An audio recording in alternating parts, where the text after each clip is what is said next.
Hello, folks, and good evening, and welcome to round 2, day 2 of the 10th Starsector AI Fleet Building Tournament. Unfortunately, this evening, Glorical, your usual caster, is feeling under the weather, so I've stepped in to take over. I have Chimni here as co-casting with me. Hello, everyone. I'm happy to be here again. I'm just happy to get back into streaming after a little bit of a break. Yeah, all very happy to have you back. But yeah, so unfortunately, yeah, Glorical is sick, so go to Glorical's Twitter, go to Discord, and give Glorical a huge, big heart, and get well soon. And then we will get started. So yes, today we're doing 9 matches in all.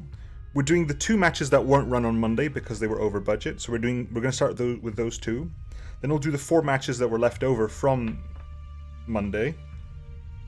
Then we're going to do the rematch of the Shadow Yards ARS fleets from Monday, and then we'll do the 2 underdogs after that. Oh, I need to drink. Oh, please stop the drinking. Oh god. I finished a bottle of water last time. Right, so first things first, we're going to have the Galatia Alliance, which looks to be Sylphan fleets and pure vanilla. Shooty stuff and United Space Research. On the Sylphan side, we have looks to be 3 Valestries, heavy and big guns and light show cruisers, all the same. Yep, both officers are on Valestries as well. Disavowals, Adloquiums, Indulgences, Raphaels, Vacuities, Spectral Defender Wings. And then we have a singular Aeolia carrier, 2 Etrica destroyers, 2 Tilia carriers, a single Furica, and a single Celica. Do any of these ships have the experimental hull mods on them? Null Space Conduits, Nanolaminate Armor, Drone Carrier, Sylphan Prototype, Micro Null Space Shunt on the Etrica, on both of them. Alrighty. And that looks like it might be it. No, Sylphan Prototype, Micro Null Space Shunt on the Celica as well, on the Furica as well. Yep.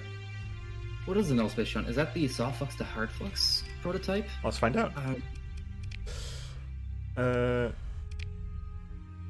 It is allows ships to increase flux dissipation by 50% through converting soft flux into hard flux. I'm guessing that gives the smaller frigates much more survivability, since they're able to tank a lot more damage, and their weapon flux is just converted, and they just have to back off and vent for a while. Yeah, you generate 1 hard flux for every soft flux consumed. It's 25% efficient, I guess. Cool. And on the That's really nice. Yep, on the pure vanilla side, we've got an Astral, which hopefully will not be face tanking main ships, with double longbows, double tridents, and double cobras, and double hurricane mervs. We have a Dominator running double Hellbores and Annihilator rocket pods, with a couple of heavy needlers, a couple of Drovers using broadswords. Sorry, 1 Drover with broadswords, a single Centurion with lags, railguns, and a Reaper, a Griffin with harpoons, and a Locust and a Harbalist, and a Hammerhead with a couple of Atropos torpedo racks, and a Medusa as well with heavy blasters, light needlers. I like that. Standard, but a good. All tried and true designs. It's an old classic. Makes sense. Let's see how well vanilla can stack up to every single mod here. Like I said, what happened last week is that unfortunately the Astral face-checked the wall and then immediately died. On the rematch of this fleet, when the Astral didn't do that, turns out that 2 Cobras, 2 Tridents, and 2 Longbows can delete many, many ships. So all the Astral needs to do is not get into combat. Bad Astral. Stay away. Quick reset. Yeah, quick reset, and then let's go.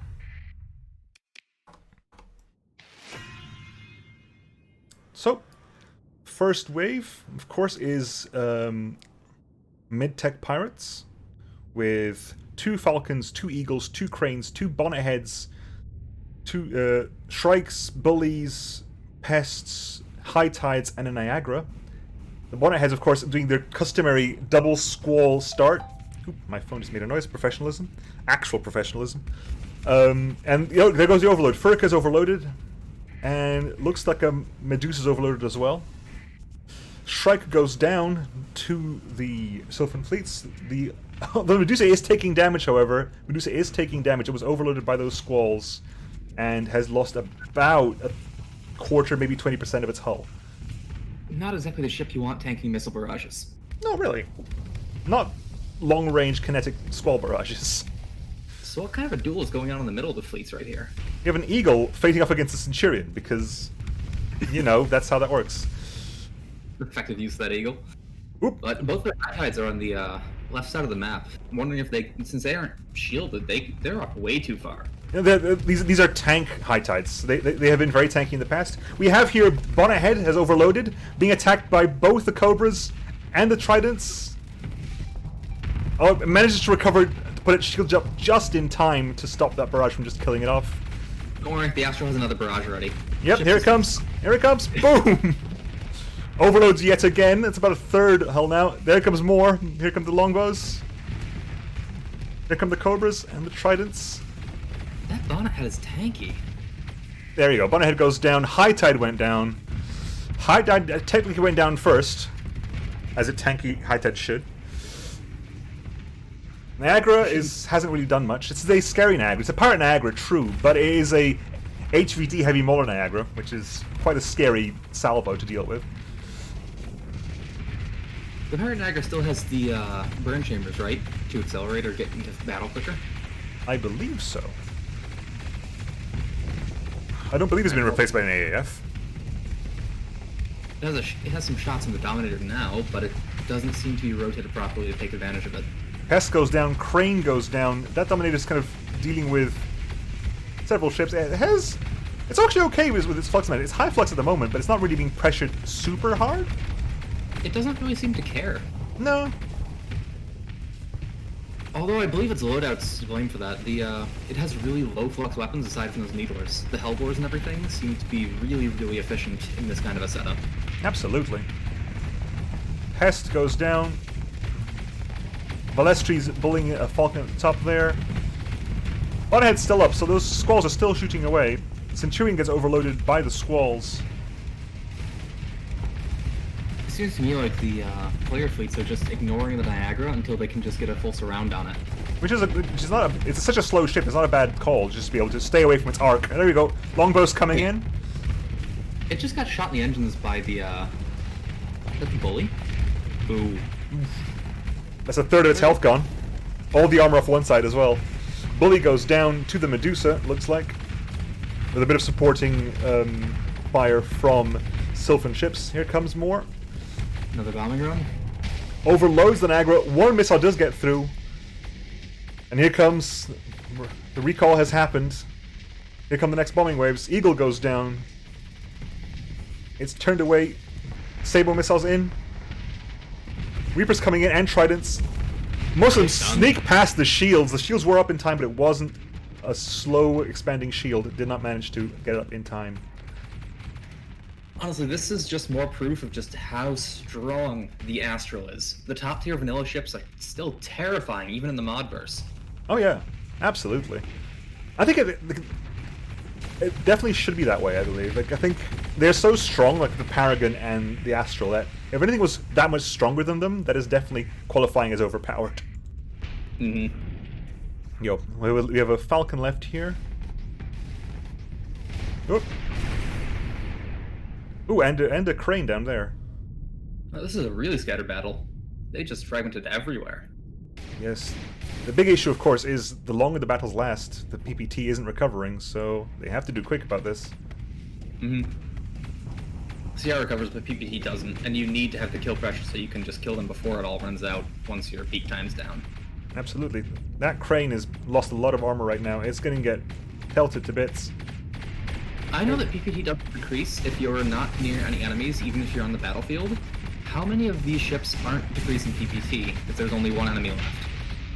Probably Astral is probably fine, to be honest. But anyway, that's the end of round of round one. It's kind of difficult. There's rounds and there's matches and there's match days and there's round days and messy. Anyway, wave 2. There you go. Wave 2.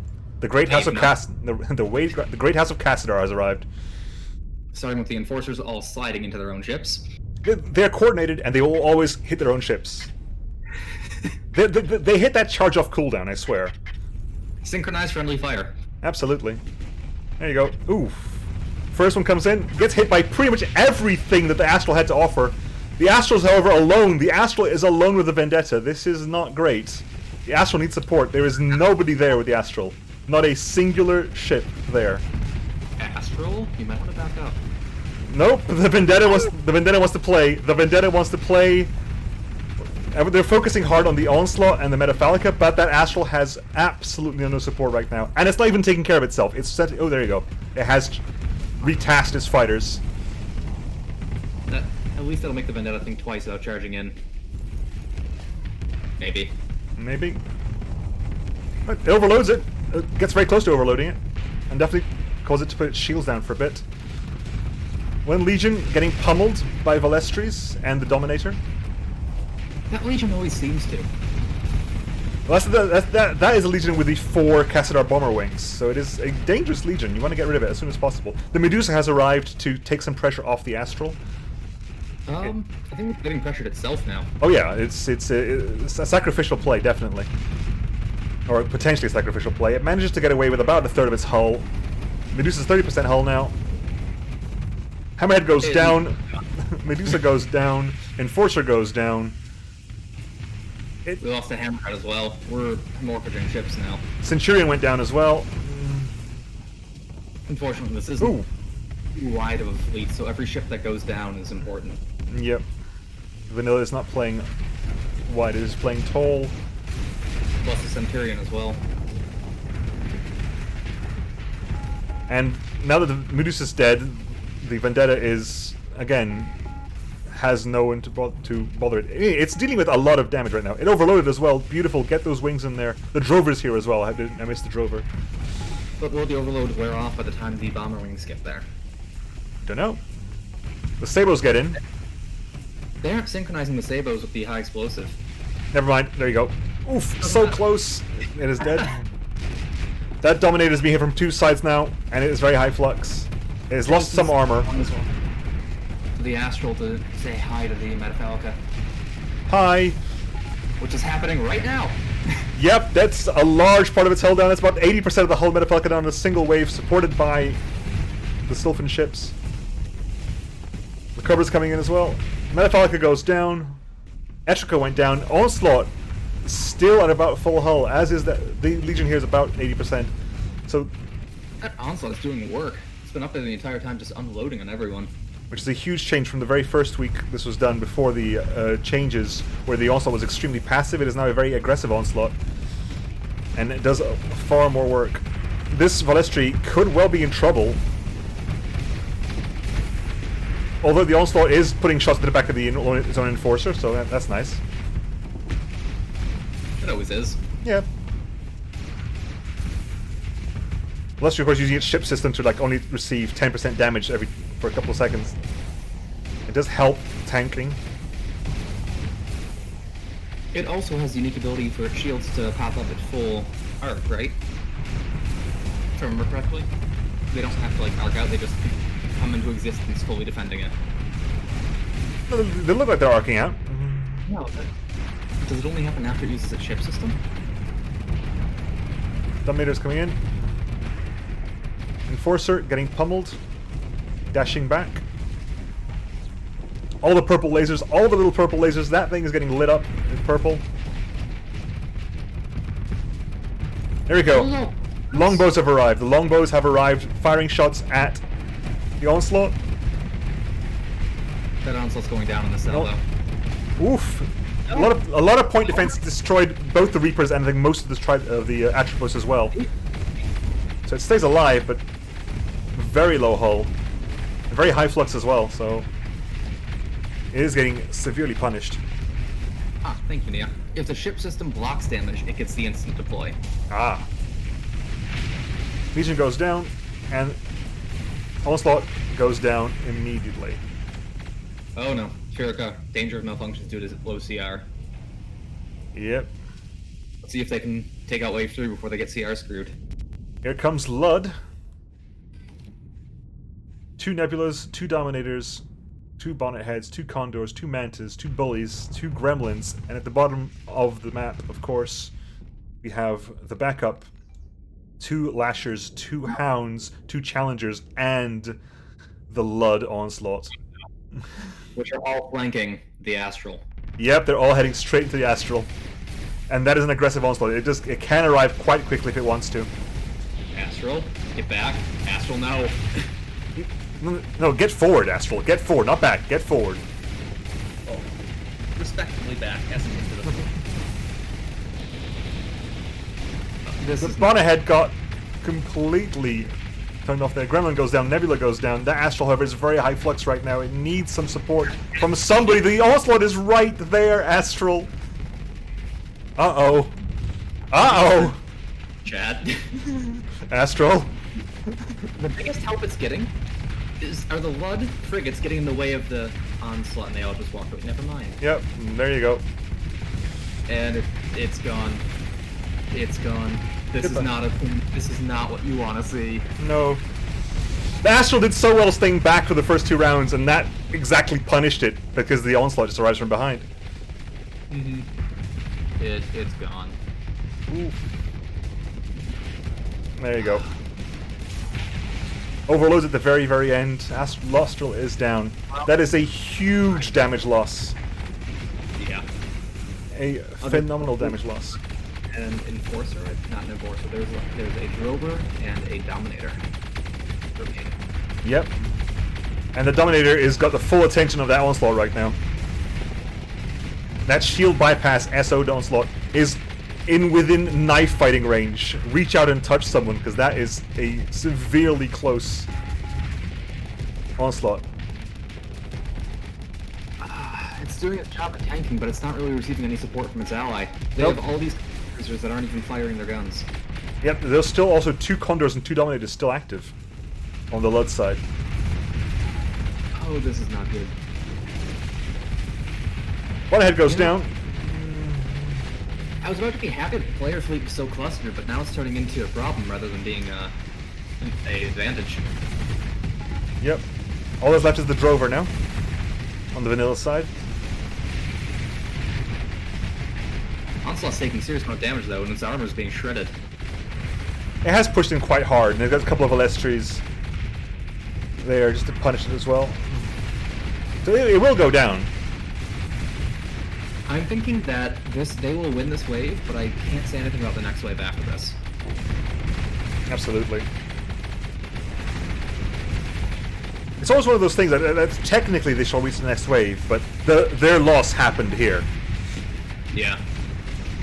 I mean, they'll still do a valiant showing next wave, but I can't see them beating it.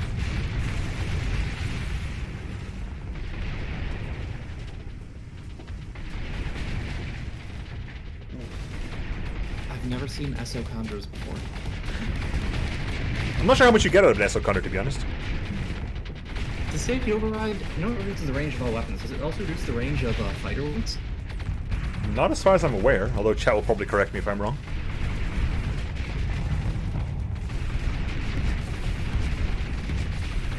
Dominators have arrived. It is essentially between them 4 Mjolnir cannons.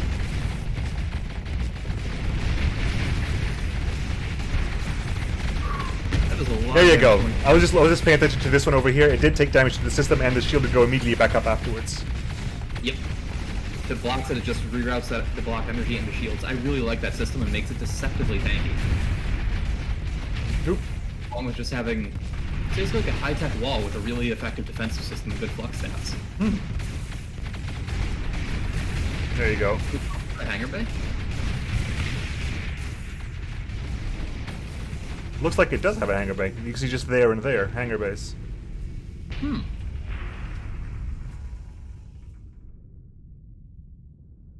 Okay. All that's left is, as usual, in the end of the swing is the end of this wave is the 2 Condors left over, because they do stay quite far back. They're not. Are they actually? They've got. Oh yeah, they've got Reliance. I believe they've got 2 Reliance each. So yeah, they've got no weapons. I mean, it's still technically a weapon. Just like DPS of what? 1 or is it 5 or something ridiculously small? it's got decent DPS, it just does like 1 damage per shot.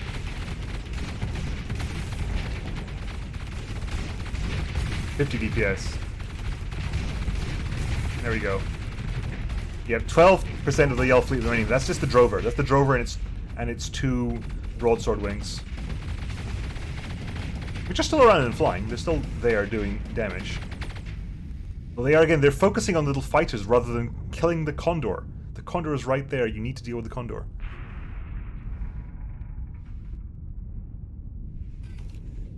There we go. Broadswords coming in. Dealing with the Warhammers. Those Warhammers can't really do all that much by themselves. No. They just get fucked out. Right now, this Condor is basically trying to draw the fight out as long as possible for PPT reasons. It has overloaded though, so... I don't think it's succeeding. No.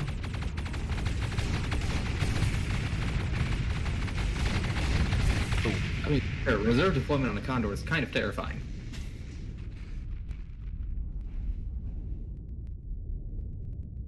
There we go. Wave 4. The Seeker Wave. Splits, double Cassowaries, double Tumbleweeds, double Seekers, 6 Eterniums. They also have slightly different loadouts either side. They have a chance to win this. Yeah, they lost less than I thought I was expecting. Mm-hmm. Again, this is technically the rest wave. So For Rosenritter? Oh yeah.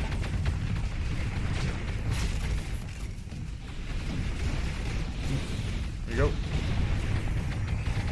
Adlocium overloads. No follow-up, however.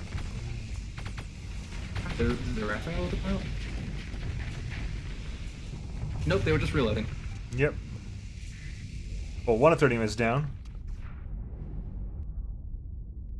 Other Eternium taking damage. Overloaded. Overloaded. Okay, here we go. One Cassowary is engaged in Velestri at the moment. Tumbleweed and Clipper in the other one. They just need something to flank the Cassowary to take advantage of that shield arc.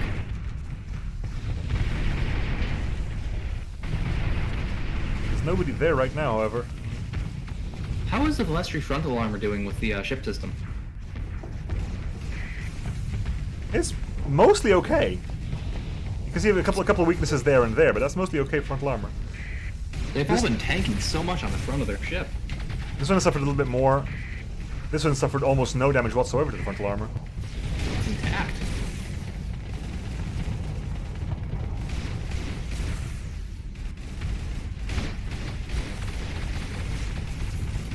I want to see a little bit more pressure coming up from the top, though.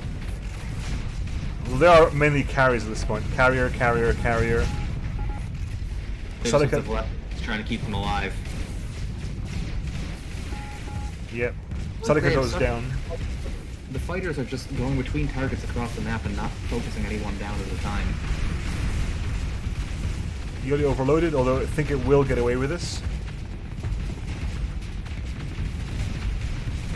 They're being properly squished now. They're being properly squished. Both Cassowaries are in, both Tumbleweeds are in, both the Clippers are in. This is actually looking a lot worse than it did a minute ago. Yeah, it is. I wasn't expecting that. This Velestri is now facing the wrong way and getting several shots into the rear, including ion beams and small missiles. Tumbleweed's getting shredded, at least. Yeah. Eolia went down, Tilia's taking damage, Drover's overloaded. We're about to lose the first Velestri. Yep. I'll thank him as long as it did. But something like the Eternians probably got in the way there because they stopped both the Cassowaries from taking shots.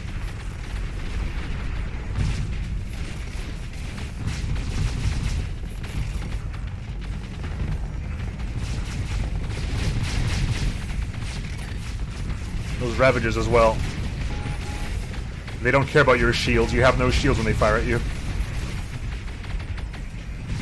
Well, you had shields. That is Briefly.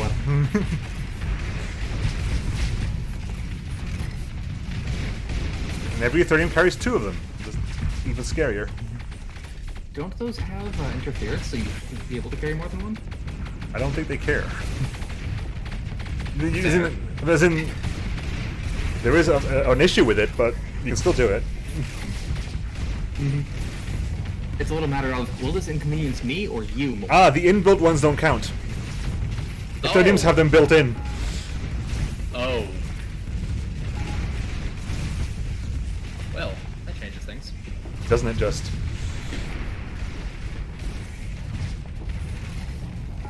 There you go. One Velestri gonna go down.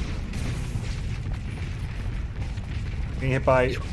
This is how much of the overall fleet? We're at, what, 44% now, and it goes down to... 31. 30.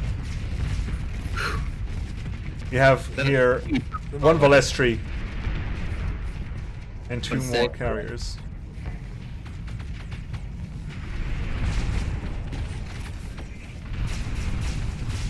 I don't think they have the damage to burn through the cassowaries, even if they can survive. No, we're down to 4. We're down to 3 ships at this point. The Tilia is going to go down over here to fighters, which means at the moment there's no one else focusing this side. All damage is entirely on the Velestri.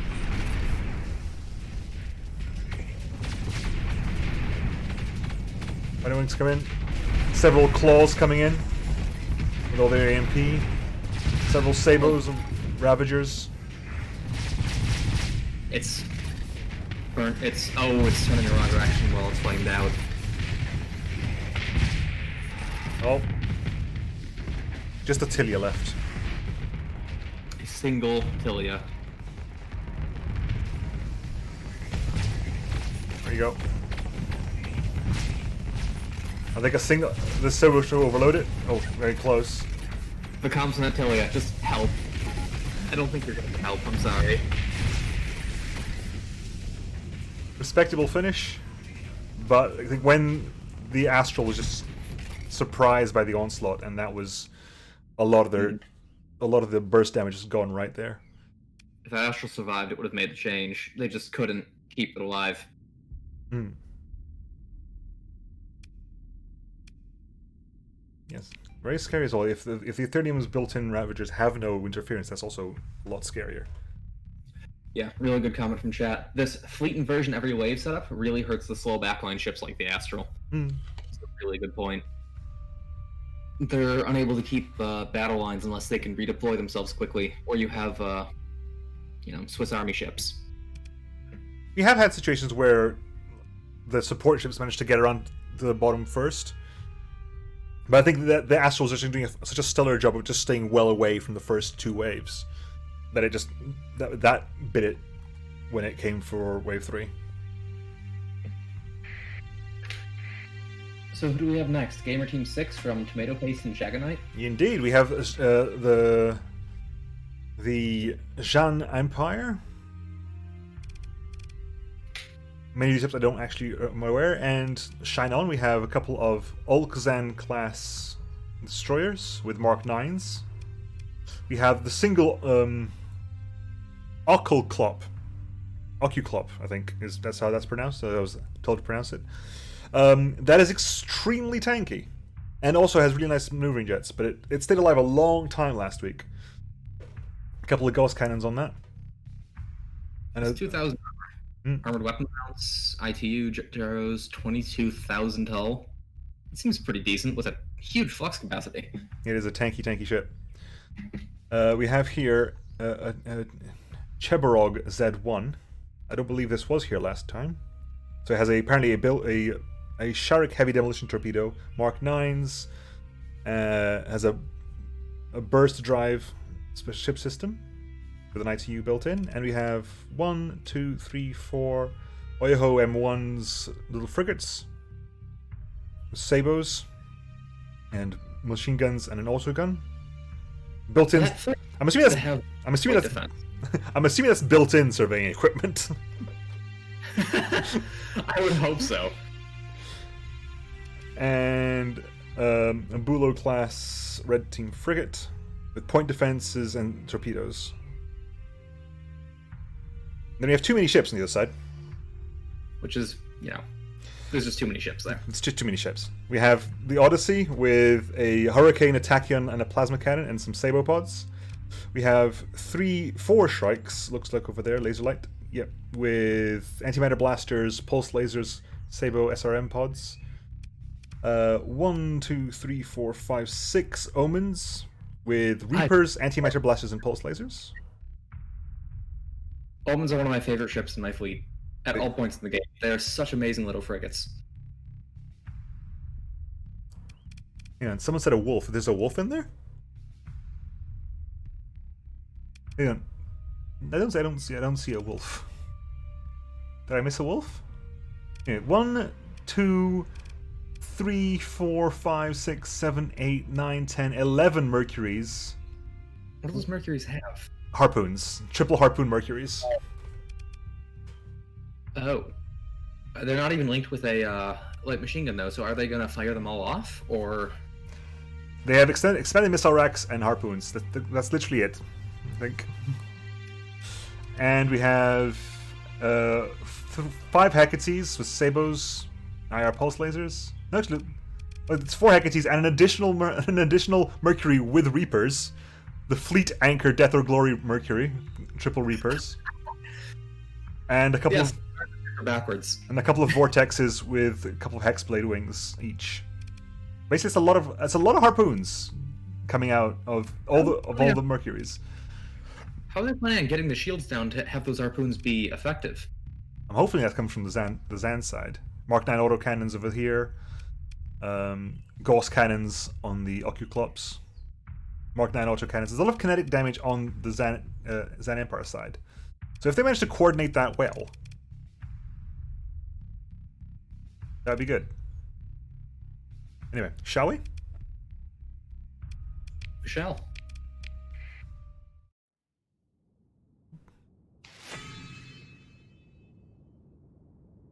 Right. Look at that. Look at that wideness. How many Mercuries are we going to lose this wave? I'm going to bet 3. Alright. Chat can also guess, because the Mercuries are already taking a squall fire. Tactical ablative armor. Is that what they are? Instead of actually just using like damaged hulls for it, you actually bring your own. And there's the Reaper Mercury as well. Okay, the Odyssey is pushed up ahead. Where is the Death or Glory? Where is that Reaper Mercury? Over... It was over here last... There it is. It has taken a little bit of damage, it looks like. A little bit of armor damage. The fleets have not quite... They need to mix together more, because there's a lot of kinetic on this side and a lot of explosive on this side. They need to mix it a little bit more. There you go. First Reaper shot coming out. Oof. Just barely misses the high tide. Yep. This is right by, because it doesn't really have a... Oh, an Omen! A half hull already. Oh, what? Oh. Half hull already getting bashed into by other ships as well. Stays alive, but it's about quarter hull now. Shrike down, high tide down, Falcon down, Pets down. Bonnet head down. Mercury's out of missiles, shockingly. Ready? They have like 9 harpoons.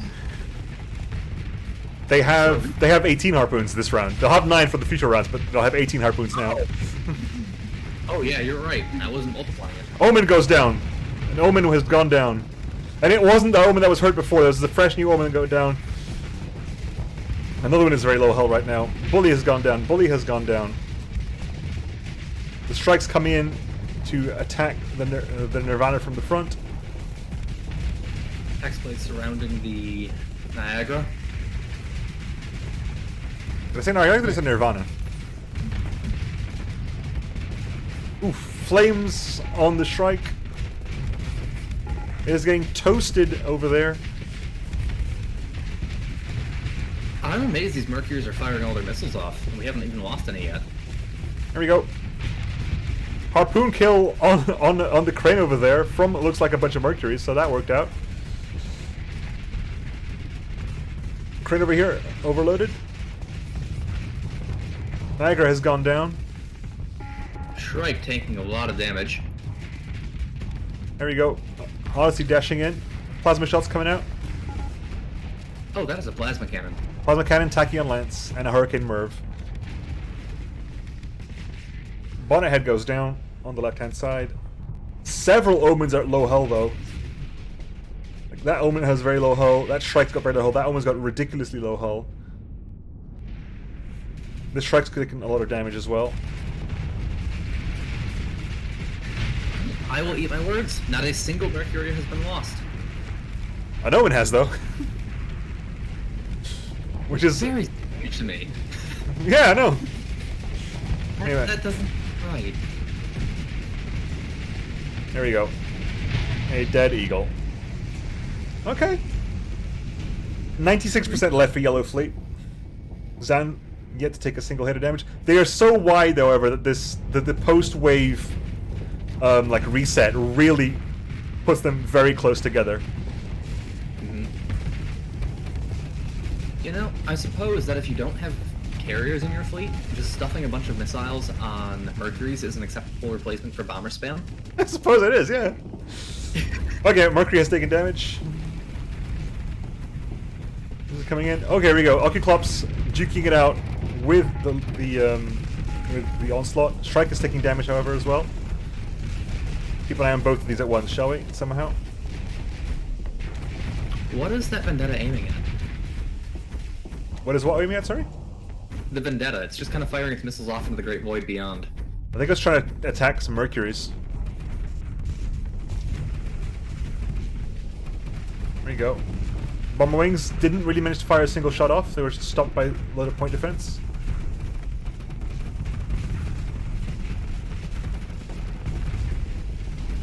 There's a lot of counteracting point defense happening here. On the bright sides, the Omens are EMPing all of that onslaught. Omen goes down, however, over this side. The Omens just need to survive to the Blood Wave and then take out every ship that has shield bypass with just pure EMP. Shrike goes down. Hecate goes down. Enforcer probably goes down. Omen goes down. Was that a friendly kill? Was that a friendly kill? Did the Odyssey just charge into an Omen there, or was that something else I just saw? That one. Omen goes down. Ohio goes down. Mercury goes down. Alka doing work. I don't think it knows how to not do work. It's a very green, very yellow kill feed indeed.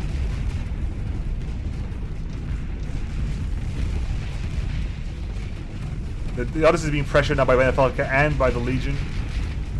Well, it has put some damage. It has managed to put an attacking lance right into the Legion, although it is overloaded now. It is how overloaded. Oh no! Mercuries. Oh no! It is now at about a quarter hull. These missiles coming out are very unpleasant. The bomber wave is here. The bomber wave is here. Those are terrifying waves of torpedoes. Yes, they are. It managed to get them all in, but there was arcing through the shield as well, so it took a little bit extra damage. The onslaught is almost down, however. I'm not sure. You're not doing a lot there, Uncle Clups. It's kind of staying back and a little bit of damage, but considering how tanky that ship is, it needs to be closer to the front line. Because the Odyssey cannot be here right now. The Odyssey cannot do this by itself. It won't be there for very long. No, to be fair, it's about to die.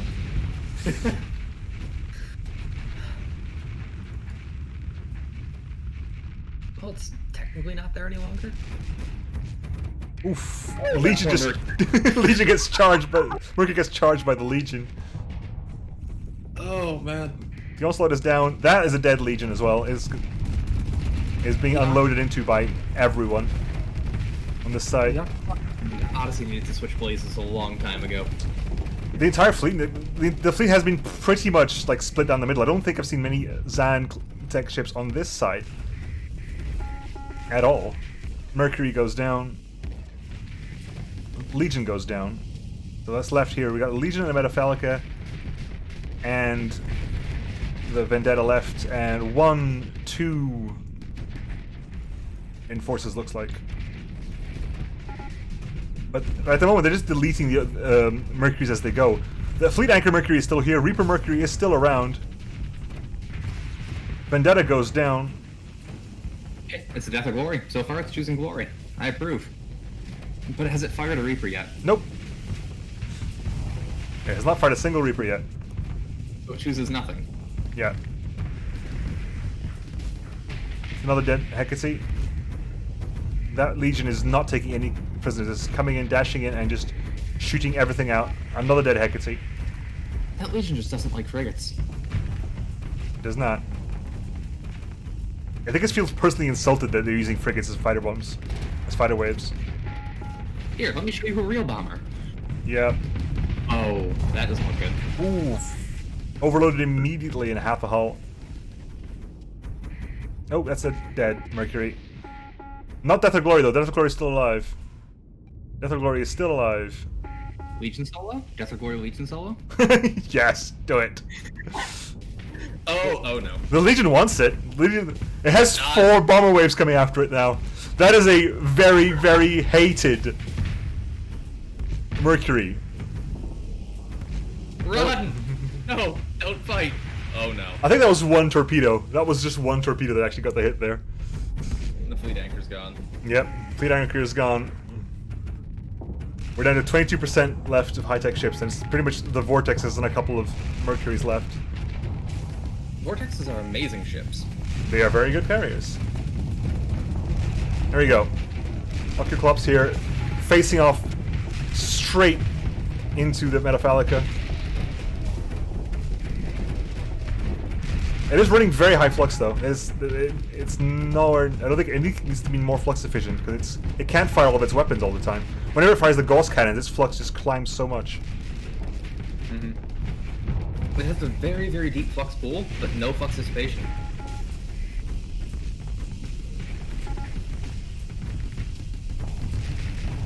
Oof.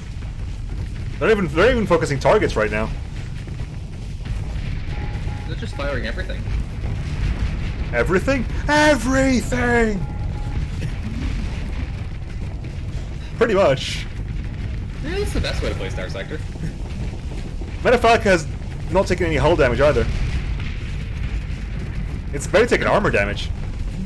It's staying at the high flux, so it's got like a huge buff to armor damage reduction at the flux that it's at. So it makes.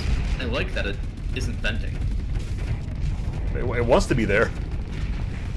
Ooh! Damage shots coming in against the Cherubugs. Good one. The Metaphalica cannons are energy damage, and they can switch between energy, high explosive, and kinetic, but the AI keeps them on energy. Okay. I know because this is essentially the Metaphalica is essentially the space battleship Yamato. It's got the same guns, so it can change its shotguns from like Type 3 shells and shock shells and so forth. I love playing around with those ships. I love playing around with that. Playing around with a little bit of space battleship Yamato RP, you know. If you're gonna do one ship versus the world, the Metaphalica is a good choice for that. Absolutely.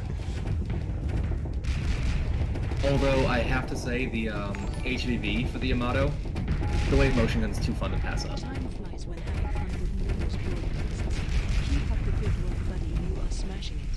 Thanks, Morton. Thanks for the resub. Much appreciated. Okay. Metaphalica is, again, still on about 90% hull. I'm not sure they're going to get past this wave, to be honest. Because that Legion is out there just destroying frigates. It's a low hull, but it's just staying back and doing nicely. It's also, again, this is still the bomber Legion, so it's still the scary bomber waves. Oh, that Legion also just got scarier. You can see on the exposed circuits on it. Below that much health, it just got the overdrive from Talon. Yep. Although it is charging in very, very hard. It has a little bit of a dash switch, I think. Although it might be able to get one more kill before that happens. It has set it up. I don't think it's going to manage it, but it's set it up so well. Ooh. All that's left now is Metaphalica. Unless we have a secretive enforcer somewhere. Don't think we do. Right, Metaphalica versus 1, 2, 3, 4, 5, 6, 7, 8, 9 ships. The Mercury's... Oh, the 0 CR on the Vortexes and on the Mercuries. The Vortexes have no CR left, so they're dead in the water. 7 ships now.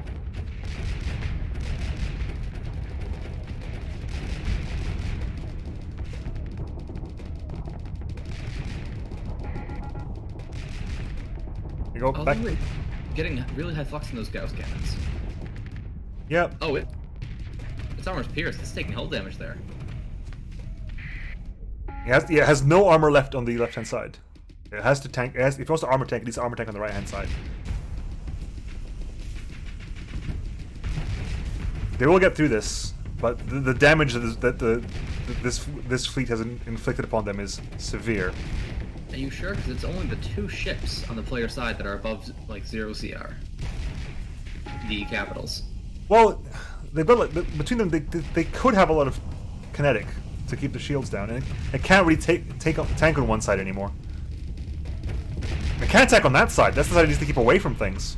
I'm not sure why I decided to put that side forward again. Forward side. Let's show it to the enemy, just to taunt them. And that's what you get for taunting people. There you go.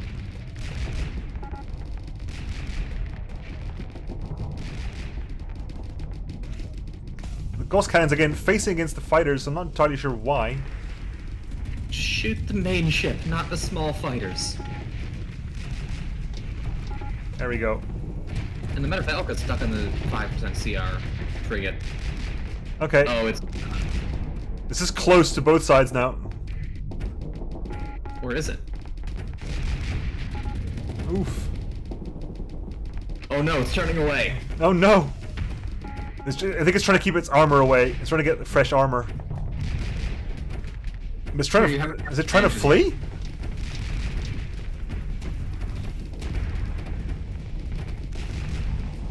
I don't understand what's happening here. I genuinely do not understand what's happening here. Get out of the way! Let it shoot! Your buddy needs to fire a gun! Oh no! He wants the glory for himself. The Metafalco will get it!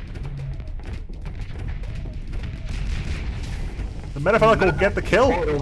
Oh no. It's switched targets! It switched targets at the last minute! Never mind, Metafalco It's gonna kill one, it's gonna friendly fire explosion the second. It is! Kill. It's good for the friendly fire kill! Or is it? It keeps switching targets. It's too late. Oh my god! Oh my god! That was incredible! Somebody clip that! Oh my god! It tried to spy on them and get the double kill, and it died for it. Pretty much, the Metafalco was essentially trying to... It was trying to, like, basically... Which was trying to dunk on people and just failed horribly. There is no pixels for that hull meter. Nope! There are literally no pixels left. It's not like a single sliver. There's nothing there. I can't even see that that hull meter, and I know that's a. Evaporate and explode. Do not rematch this round. Okay, I will not rematch this round. Oh, there you go.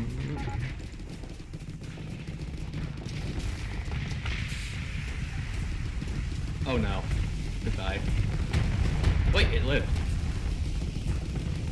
For a surprising amount of time. Boom. Wave 3. Wow. Damn. This should have ended Wave 2. This should have ended Wave 2. Kill that Metafalca. The Metafalca was just like was styling and just failed. Because it should have died Wave 2. I don't think that This don't BM. Yeah, pretty much. It was good for the BM and it got punished.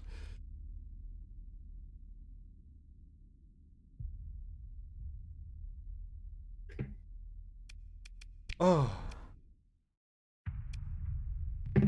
So, in the last 2 matches, we've had one fleet get almost completely wiped really early. I want to see if that trend is going to continue.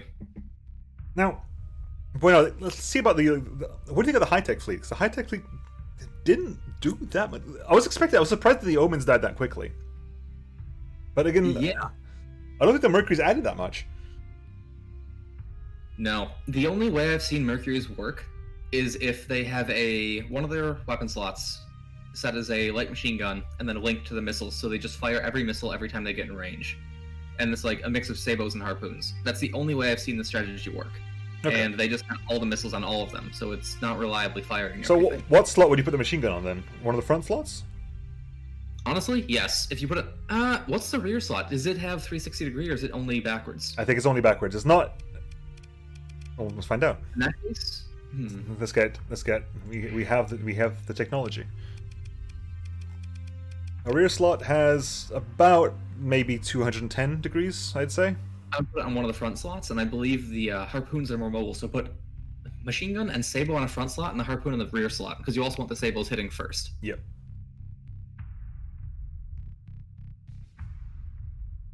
But I don't agree with missiles in every slot. If you're doing that missile cheese, you need to have a weapon, like a point defense low range weapon, that will auto fire and force the missiles to fire at low range. Otherwise, it won't happen. Let's just skip to the ones we've done before. Yes, here we go. Now it's probably cancer.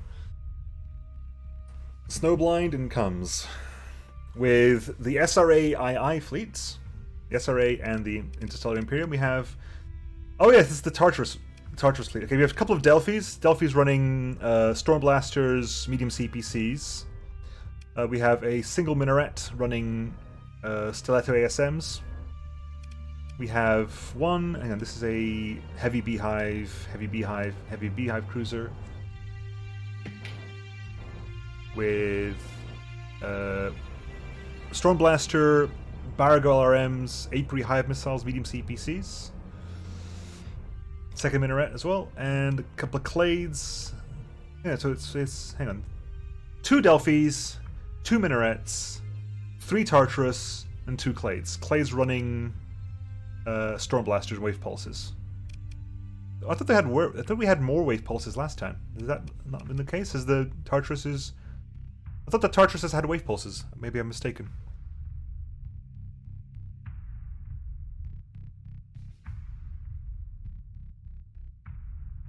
Chimney? My mic was muted. I did not realize. Professionalism. It's not mine. Okay. I swear these Tartaruses had Wave Pulses last time. Oh, did they? Was it the same fleet? I don't know. I genuinely don't know. They have multiple SRA fleets here. This is true. But I swear that these Tartaruses had Wave Pulses last time. At the moment, we seem to be very, very much on the medium CPCs, which is a fantastic weapon. Mm-hmm. I feel like I would have remembered hearing the wave pulses, because those are very, very audible weapons, and I don't recall having quite that spam in my head. And then we have here a couple of Kumjar Praetorians with Solus Cannons, Custos Defenders, Sabos, HVDs. So basically Solus and HVD, which is a very good combination. A couple of Dictators, with slightly different, no, the same. With Solus Cannon, Telemotor Cannon, Light Needlers, Light Mortars, Siege Mortars, Triple Typhoon Reaper Launchers. They are very heavy on the high explosive and very light on the kinetic. They have a single Telemotor Cannon and a couple of Needlers. And we have let's look, these are Imperial Armor Package, Imperial Targeting Package on the Dictators, and we have a Imperial Armored Caesar with Solus Cannon, Telemotor Cannon, Heavy Autocannons, Sagittarius Autoguns, Heavy Mortars, Scorpio, Javelin Launchers, and of course the big main built-in gun. My question is, are we going to see the Crochamores fire in this battle? Hopefully. The heavy weapon guns don't seem to be fired off that much. Looking at you, Keto Class Siege Carrier. Oh, yeah. I think so, hopefully. We have officers as well. The officers are currently in Tartarus there. We have a Doggo and a bee. Oh god, not the bees. Bee Gentle Daddy Tart. Oh my wash machine they do it. Canine Oral Bee Emitter. Retro, more like Yeet. Witty Bee Pun. The French Advance on a Clade. Oh no.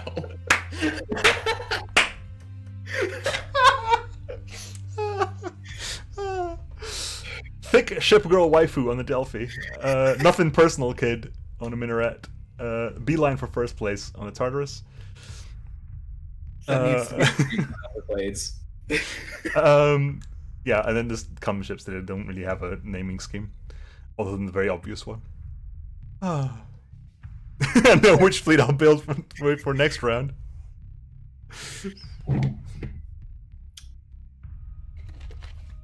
Anyway, let's go. Wondering if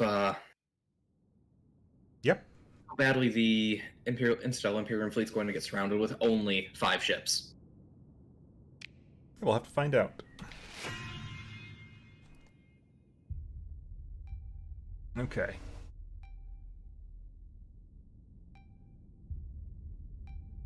Pests coming in. I'm not expecting to see any losses on Wave 1. All of the ships on both sides seem to be rather tough. And they don't have that much kill pressure. No, the bonnet head's targeted at Tartarus. Tartarus can just go siege mode and pretty much ignore the missiles there. They're targeting the Caesar over this side as well. Again, not much. Caesar can just take it. Caesar has armor back, but it's fine. It doesn't care. It does not care at all about those squalls. Here we go. Initial damage. Falcon immediately goes down. Another Falcon's about to be overloaded. Already taking armor damage and the armor shredded on the port side. Yep. Caesar doesn't care. Immediately unloads. Caesar or Caesar? Good question. Bonnethead is like really brave right now. Really brave.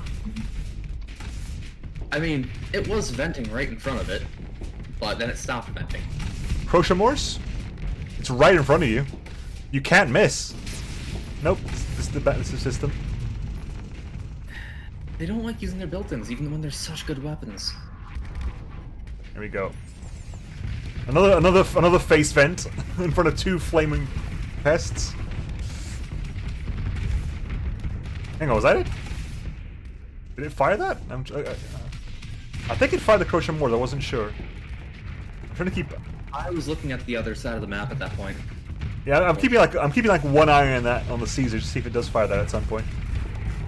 Pest goes down. Bonnet head goes down. Naga's doing everything it can, but that not Praetorian. What ship is that? The Dictator. Dictator. The Dictator's just completely ignoring the high velocities. Yep. Doesn't care. It's a targeting Dictator as well. It's not even an armor one. Oh, although that's a Praetorian is in a bit of a bad place right now. And it's facing the wrong direction. Oh, it's going to back out. It's going to stay alive, but it's going to take hull damage for that. You can hear the wave pulse cannon there. Yep. The Caesar is using the Crochamorse. Just fired it twice at that crane. Yay! Now it's probably going to. Is it going to flank Oh! the? Oh, beautiful! Triple. I think only 2 hits, but it was still ridiculously good. Nagra goes down. Dictators do some amazing Reaper shots over there. Lesson learned. Don't mess with Dictators that spam Reapers at you. Yeah, just don't. There's still an Eagle fighting off against the Delphi, against both Delphis on the left-hand side. This Falcon's going face-to-face. Face-to-face with the Caesar. Oh, it won't have a face. There you go, Crochamore shot into a dead body, but still. It's still fired. Tempest goes down. Yeah. It's about sending the message. All that's left the Eagles. Here we go. And not a green fleet loss yet on wave 1. Is there still one ship in the southeast? There's a single pest in the southeast dealing with a Praetorian. The Eagle goes down. All that's left is the single pest, which right now is wasting time. All the CR on the little frigates and there's no frigates on the destroyers, slowly ticking away there. Here come Baragos coming in.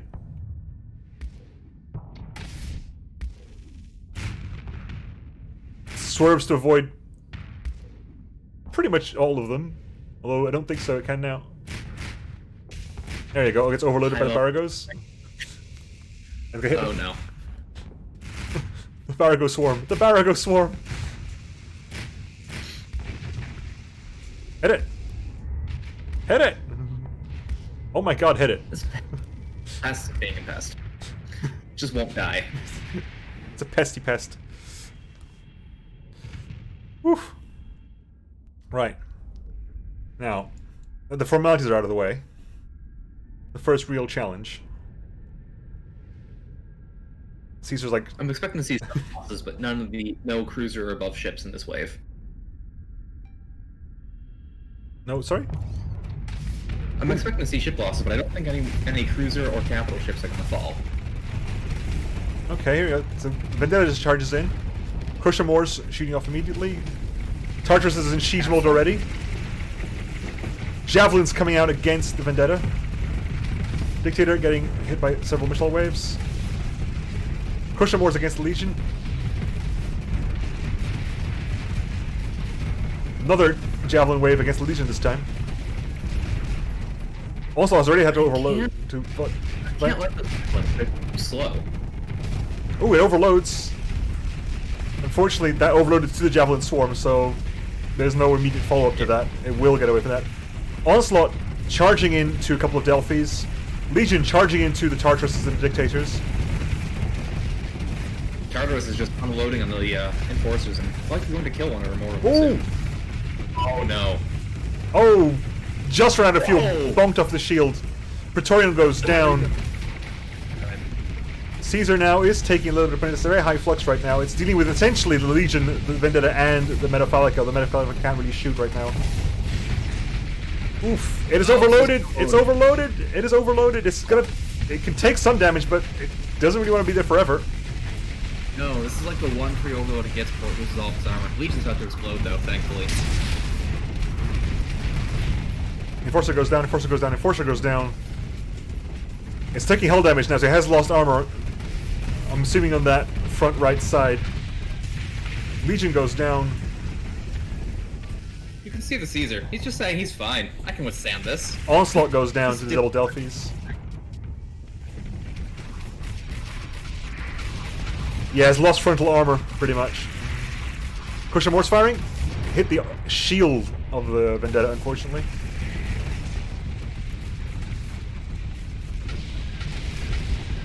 There you go. Another salvo is check the javelins. It just needs the Tartarus to overload it before they hit. Nope. Oops. Not even a single one gets through. Nope. But now Croach. Ooh, come on. That went through shields and managed to EMP the front. Maybe it got rid of some of the point defense. There you go. It did. There you go. Oh. Javelin wave gets through finally. All that's left is the Metaphallica. Croach Moore's EMP disabled point defense that Vendetta had. Very, very helpful. So we lost one Praetorian. And this Praetorian's in a very bad position. It can't really go anywhere right now. It's kind of trapped on all sides. Thankfully, the Metaphallica is going to go down. It might die in sympathy, though. Nope, it overloads in sympathy, but it does not die. Luckily enough, the Metaphallica managed to get it had very low flux, so it didn't have the armor boost that it normally has, which is why it died so easily.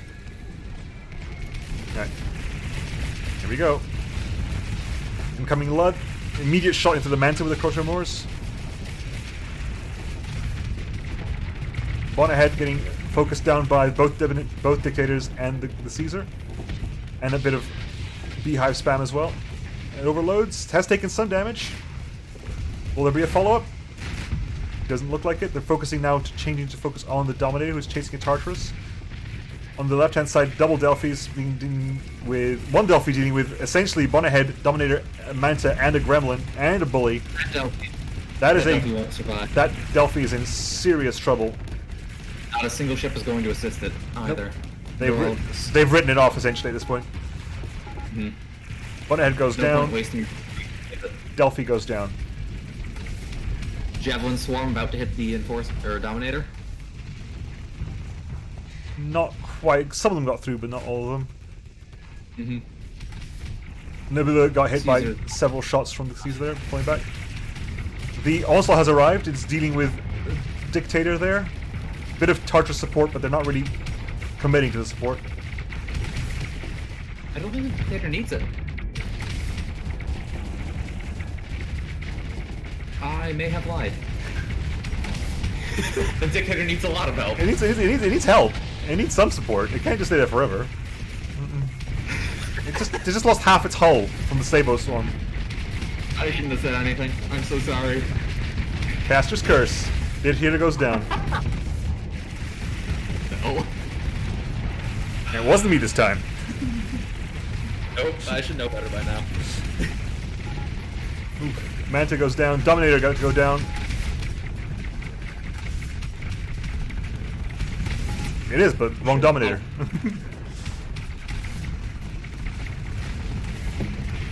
That Caesar is being pummeled from all sides at the moment. Like, it can take it, but it is down now to about 2/3 hull. Sure, I'll drink for that mistake. Why not? I must drink as well then. I'm almost out of tea. It's unfortunate. Onslaught is down. It was a costly round. Bully goes down. Costly, but I think they do have enough to get through the Talon wave. They still have the Caesar, they still have the, well, one Dictator, and they still have the Tartaruses? Tartarai? Yeah, you got 3 Tartaruses, three Tartarai, a Delphus, and the Caesar and a Dictator. Not Talon wave, Seeker wave. My mistake. I was gonna say, Talon was like, you think they're gonna get past the Rosenritter? Brave. I mean, we're lucky enough that we haven't gotten there yet, so I don't have to try my hand at pronouncing the names. All you have to do is go full German and you're fine. Asher goes down. Oof, Crochet Moors into the Condor. Condor's not happy about that. No. You wouldn't be, would you? Challenger goes down. Are we down to the last 2 Condors? Here we are. Second Crochet Moor shot into the Condor. Condor goes down. What's going on with that beast? Is it just kind of drifting? Who? Is that a Clade? Over there? Yeah. It's slowly pushing its way back in. You only go fast backwards.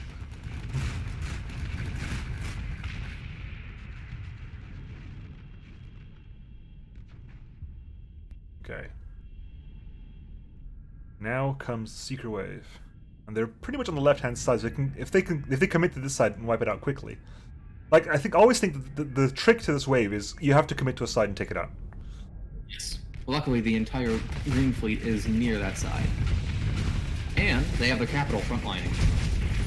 Which is, I mean, wasn't good for the Astro, but it's very good for the Caesar. Yeah. This one's supposed to be frontlining. Although, again, it's lost its frontal armor. I don't think it cares. It should, though. It should. It doesn't care, but it should. There you go. Tumbleweed taking some damage. Ah, defense the Tumbleweed too. Ooh, Tumbleweed's not taking hull damage at this point. Tumbleweed might not survive this. It can't keep its shield up or it'll overload. It's just kind of getting put back. Soulless approach goes to the bow, and it's just crumpling. Come on, finish it. It's one hit. Don't retarget. No, the fleet's peeling off to deal with the eastern front. Yeah. Well, there's still a Dominator around here, and the Eterniums are going to go down. Eternium goes down to a Clade, I think, that one. Right. Clade is doing work. Is that a wave pulse on that Clade? It's a Wave Pulse on the Clade. Wave Pulse and a Storm Blaster on the Clade. Hence why I thought this was the fleet with more Wave Pulses, because I swear the Tartarus had Wave Pulses as well. I would like to see that. I love Tartaruses with CEPCs and Wave Pulse when they're in siege mode. It's a beautiful sight. But here they got the CPCs and Storm Blasters, so got a little bit of point defense. There we go. It's Clade facing off against the Clipper. Tumbleweed goes down. I think there's some Barago shots from the Tartaruses, or the Beehives as well.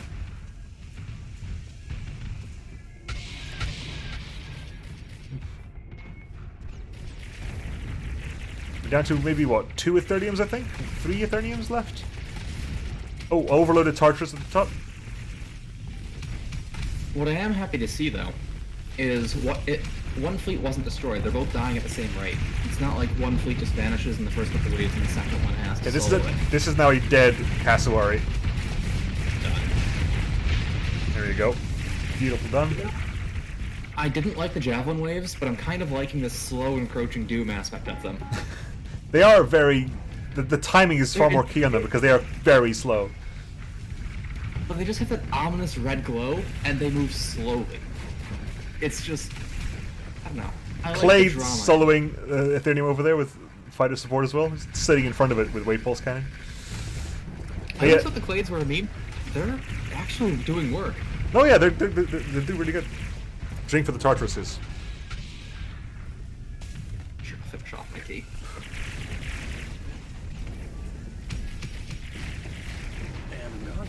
Seeker overloaded. Now I only have... Clade CR problems now though.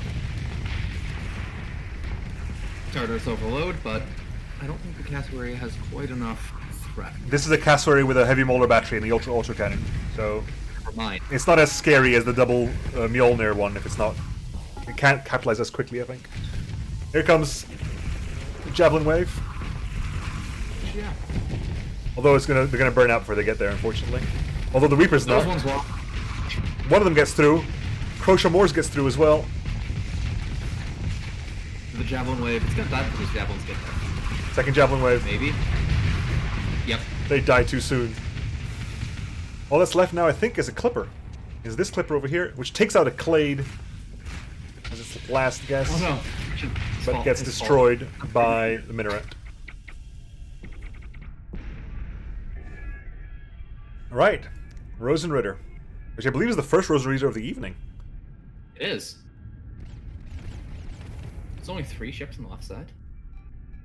It is 2 Glans worse than a Submund on the left, right, and the bottom. Basically, this wave is repeated on the left, right, the bottom, and the top has the additional 3 big ships as well. No. It is 12 Regalias plus ships.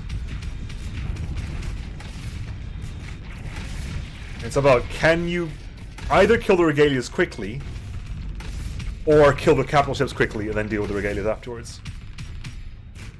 One Regalia already overloaded, so could go very quickly. If you focus down the Helmond, the Regalias all...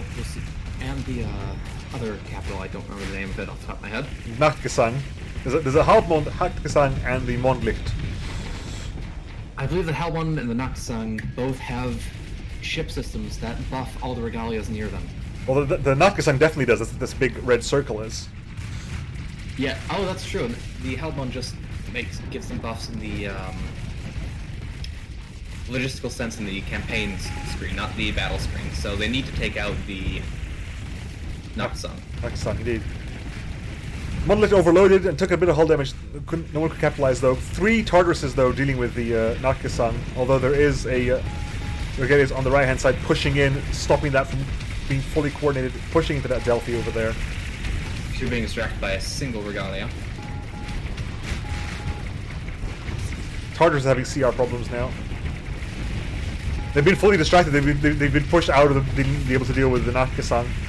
They have to deal with the ships behind them now. Mondlicht coming back in. Caesar, not quite sure what it's doing. Dictator taking damage now because it's being focused down by the Nachtgesang. So it's not going to last much longer. Oh, Nachtgesang is a scary ship. Oh, wow. Mondlicht goes down though. Mondlicht goes down though. The Tartarus basically take a frag back. Although the Caesar's getting whittled away by all the little fighters. Not having a good day. It is not having a good day.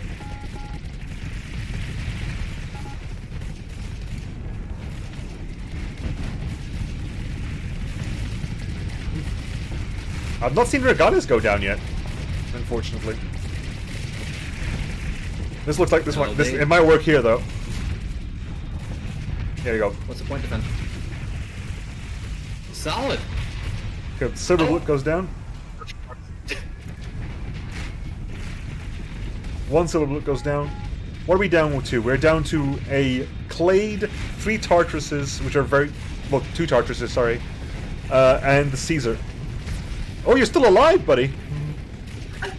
Tartarus is a really... Caesar nice goes ship. down! That was quicker than I thought it was. The Caesar went down. This is not looking well. Until the Caesar went down, I thought they had hope. If the Caesar's alive, it can do a lot. And the Imperium fleet is now gone completely. Yep. 3 Tartaruses remaining, including one that just doesn't have a health bar.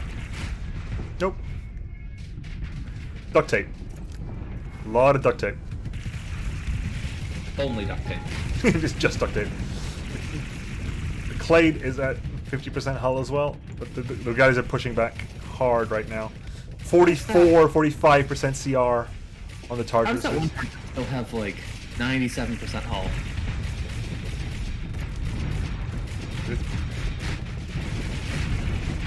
I was just waiting for it to take a lot of damage there after you said that. Oh no! I need to stop talking. Well, they Don't can, worry, I'm gonna stay alive for a long time. as long as their shields are down, they can actually get a lot of venting done quite quickly. Passive venting. Never mind. There you go. Half health. Alright, just checking to see if it still worked. It does. Oh, the curse still works. The curse still works. Yeet is about to die. Nope, it's still there. Can they win this? No. I'm sorry. No. I have hope. I'm not gonna give people false hope. I'm gonna say no, and I'll be pleasantly surprised if they do. I'll give them hope. I believe in these ships. I mean, the Hubland's still there. Completely. Yeah, the Hubland is still there.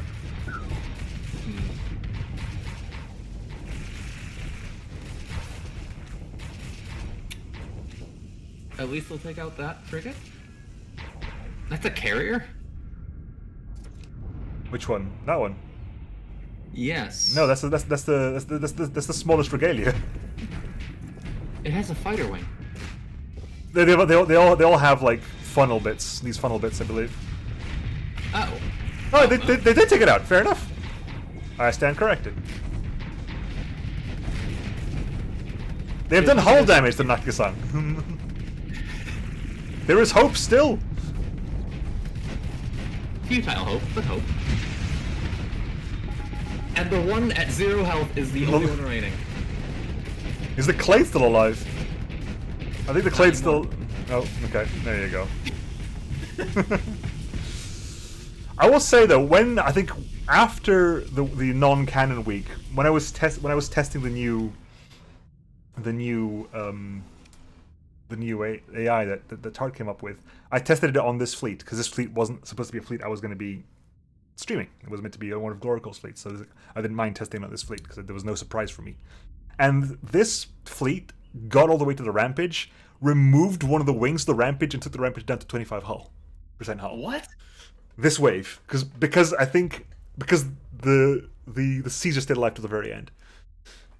The Caesar puts out a lot of damage. So yeah, so when I tested it, this fleet got all the way to the very, very end and managed to take the Rampage down. It might have been just like luck of the draw and where things were at the time, because this fleet can be very, very slow.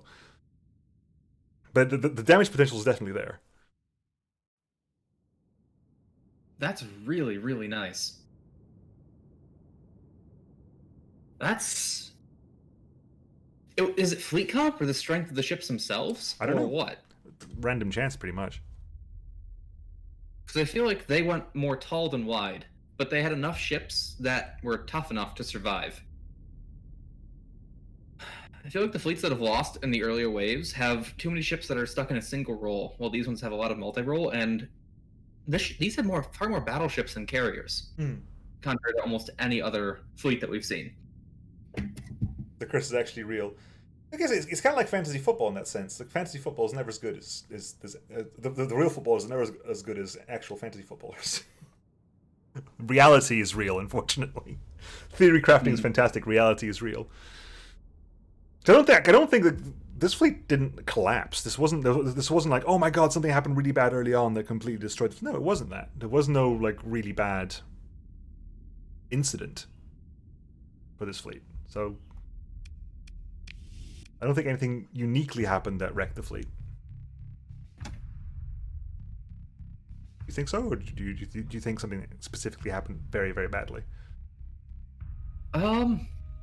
Honestly, I think what caused them to not get to the final wave was the Caesar losing all of its armor and tanking on the second wave against Talon, against the Great Houses. If that didn't happen, if they stayed grouped up and the Caesar wasn't tanking it, I think they could have gotten the boss. It was destroyed so quickly because it lacked that frontal armor. So they lost in the second round, or didn't get to the final wave in the second round there. I drink some more. Unfortunately, I am out of tea. You made me drink too much of it. Oh, no. I have water now. The Ludwave got them pretty good. Did they? I'm trying to remember what happened to Ludwave now. Oof. I don't think they lost too much on the Ludwave.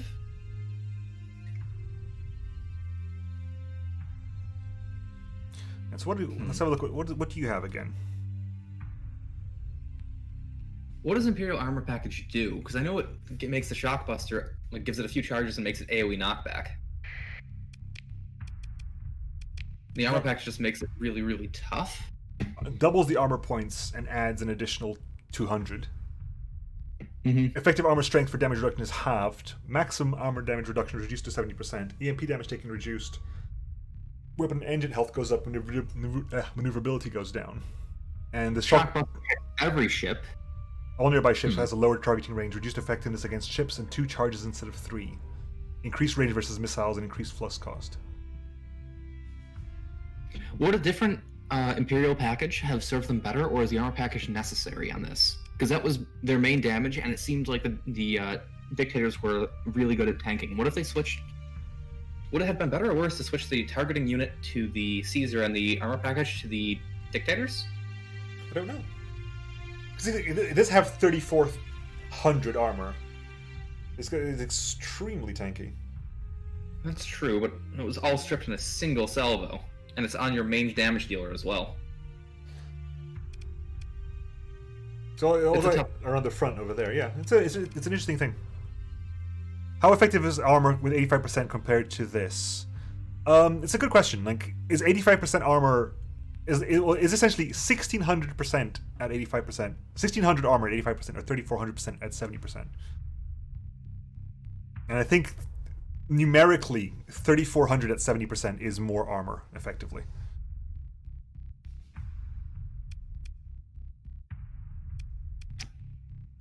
Just on numbers alone. Regardless, I'm just happy we saw that, because the Interstellar Imperium is tied for my favorite mod along with BlackRock. So, I always love seeing their ships. Yeah, they're fantastic. It's actually exactly the same statistic. Really? I do not believe. I've got a calculator out there. You've made me pull a calculator out now. 85% of 1,600, 1,260. There's no way it's versus 70% of 3,400. No, it's almost 1,000 armor points better. So which is the stronger one? The 3,400 at 70% reduction. It's better against high damage shots, but makes it worse against small damage. Yeah.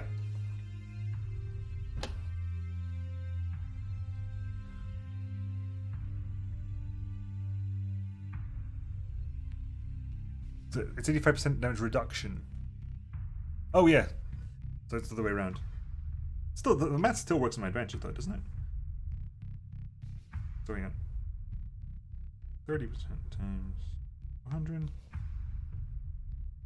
Ooh, hang on. In that case, we may have a thing here where it's 15%.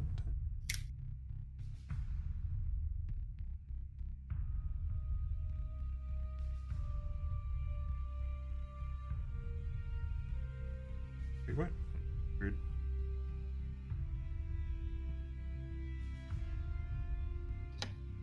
I don't know.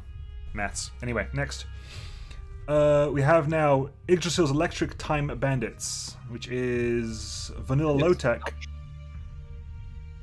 and Psy Nation. This is the Psy Nation's super duper, like, triple Adamanthian Boar fleet. Adamanthian Boars are serious ships. I didn't expect them to be as effective as they were. They're being ridiculously effective this tournament so far. There are 3 Adamanthian Boars, each with 2 laser torpedo pods, 1 armored, another Adamanthian Boar, 4 Adamanthian Boars. Wow, okay. No armored Korokata? No armored Korokata, just the Aranthean boars. The Aranthean boars seem happy to tank everything anyway. 4 Electos with basically just a bunch of miniguns on them, so point defense Electos. And 4 Arguses with a Stagiaire and no Sus wings. And on the low-tech side, we have the Red Baron Dram with a single Reaper. We have a low-tech Niagara with heavy mortars, arbalists, and a Perdition Bomber wing. We have a Vanguard with the Mjolnir double Reapers. We have 3 Enforcers with heavy autocannons, heavy mortars, flax, ions, ion torpedoes, and Reapers. A couple of Challengers with assault cannons. A single Cerberus without shields, with a heavy mortar and the light needler. 1, 2, 3, 4 Lashers with Reapers, light machine guns, and lags. A single Gremlin with a Reaper and a Contender and a Sabo Swarm. Another Challenger, same one as before. Yep. Couple of Assault Chain Gun Hounds and a Vindicator, which I do love, with a Trebuchet and several Reapers. 4 Reapers. Is the Vindicator S not allowed, or was that a mod ship? Vindicator S, I believe, is actually, good question. I don't know if that's vanilla or mod. I'm just so used to playing with it. I know, right? It's an SO Vindicator. Oh yeah, this is the entirety of low tech. The entirety of low tech is SO when possible, isn't it? That's SO Vindicator? Yeah, the entirety of low tech is SO whenever possible. The Niagara isn't because it's a capital ship, but everything else is SO'd. Everything else is SO'd, except for the Gremlin. Is the Dram SO'd? Of course, the Dram's SO'd. They've all got hardened subsystems as well, so that bit of it at least is mitigated. Alright, both Vindicator variants are from the mod. Okay. Which again is kudos to the mods because they just feel so naturally within like vanilla. Like you have to actually go, oh my god, are they actually vanilla or not? Anyway, I haven't played vanilla in so long. that's true. That is true. Anyway, let's go. Aramanthian boars on one side, and then a lot of low tech on the other side. Both sides going quite wide, but those boars though, those torpedoes will do a lot of upfront damage. I'm worried about the kill pressure they have on the Talon Wave in round 2 against the Legions, the Onslaught, etc. I'm not sure if they're going to have enough throughout without a capital to really be damaged. Electo goes down. Immediate Electo goes down, getting overloaded by the squalls. It was way too far up. Pest goes down, counterfire. Beta torpedoes taking out an Eagle. Getting very close to taking out an Eagle. Yep, Eagle goes down. Falcon goes down on Eagle. My bad. Although here we go. This is the problem. Aramanthian boar is getting up close and personal to that bonnet head. Dram has fired its Reaper. The Dram has fired its Reaper. Eagle goes down. Bonnet head taking several torpedo shots. Crane taking torpedo shots. Bonnet head. This is the bloodiest round 1 this quickly. Yeah. There's a lot of damage coming out of those torpedoes. Here, nope, they're ignoring the Crane. High Tide goes down, Challenger is overloaded. And they're focusing on that Crane down. That Crane's overloaded yet again. Crane goes down. When you say laser shotguns, are you talking about the Raptors, Stebo? Sorry? I was looking at chat. Dutto was talking about the laser shotguns. I'm not sure which. It's the torpedo bots. Those things. Yeah. Electo goes down though. Dram went down. The Dram went down in round 1. Boar's already taken hull damage. This has been a very bloody first round. Pest goes down. Niagara taking a lot of damage there. Bonnet head goes down on the left hand side. Niagara's overloaded. Several torps coming in for the Niagara. Niagara's taking damage. Bully goes down. Crane taking a lot of damage. Low tech coming in. Hound goes down. Niagara goes down. Crane goes down. So many hulls. So many. Everyone's getting in everyone else's way right now. There's so many things. Oh, he just managed to sneak in those torpedoes past the hull of Niagara there, destroying the Eagle. Wow, everything just dies so quickly. Tempest Mark II is the last thing to die. Everything's flying around. That's crazy. Ooh, you were saying? I'm wondering if the player Nagra even managed to shoot anything that fight. Don't think they got close enough. Right, torpedoes coming out immediately. Damage coming out. Adamantium Boar goes down, just deleted. Early They don't days. really fight against that much Great House. They like tanking, but they shouldn't be tanking. Well, the Vendetta is now at high flux. Legion coming in to do some damage. Lasher taking some damage. Onslaught has overloaded. Onslaught eating Reapers now. Yeah, this team has a lot of... The Green Fleet has so much momentum, but they can't keep losing their boars like this. That's their primary source of damage. There we go. Lasher's having CR issues. Vendetta's overloaded. Vendetta will probably die to these torpedoes. Ooh, so close. If that's... Ooh, Reaper finishing the job. Torpedoes did that much damage? Lindsay torpedoes are very damaging.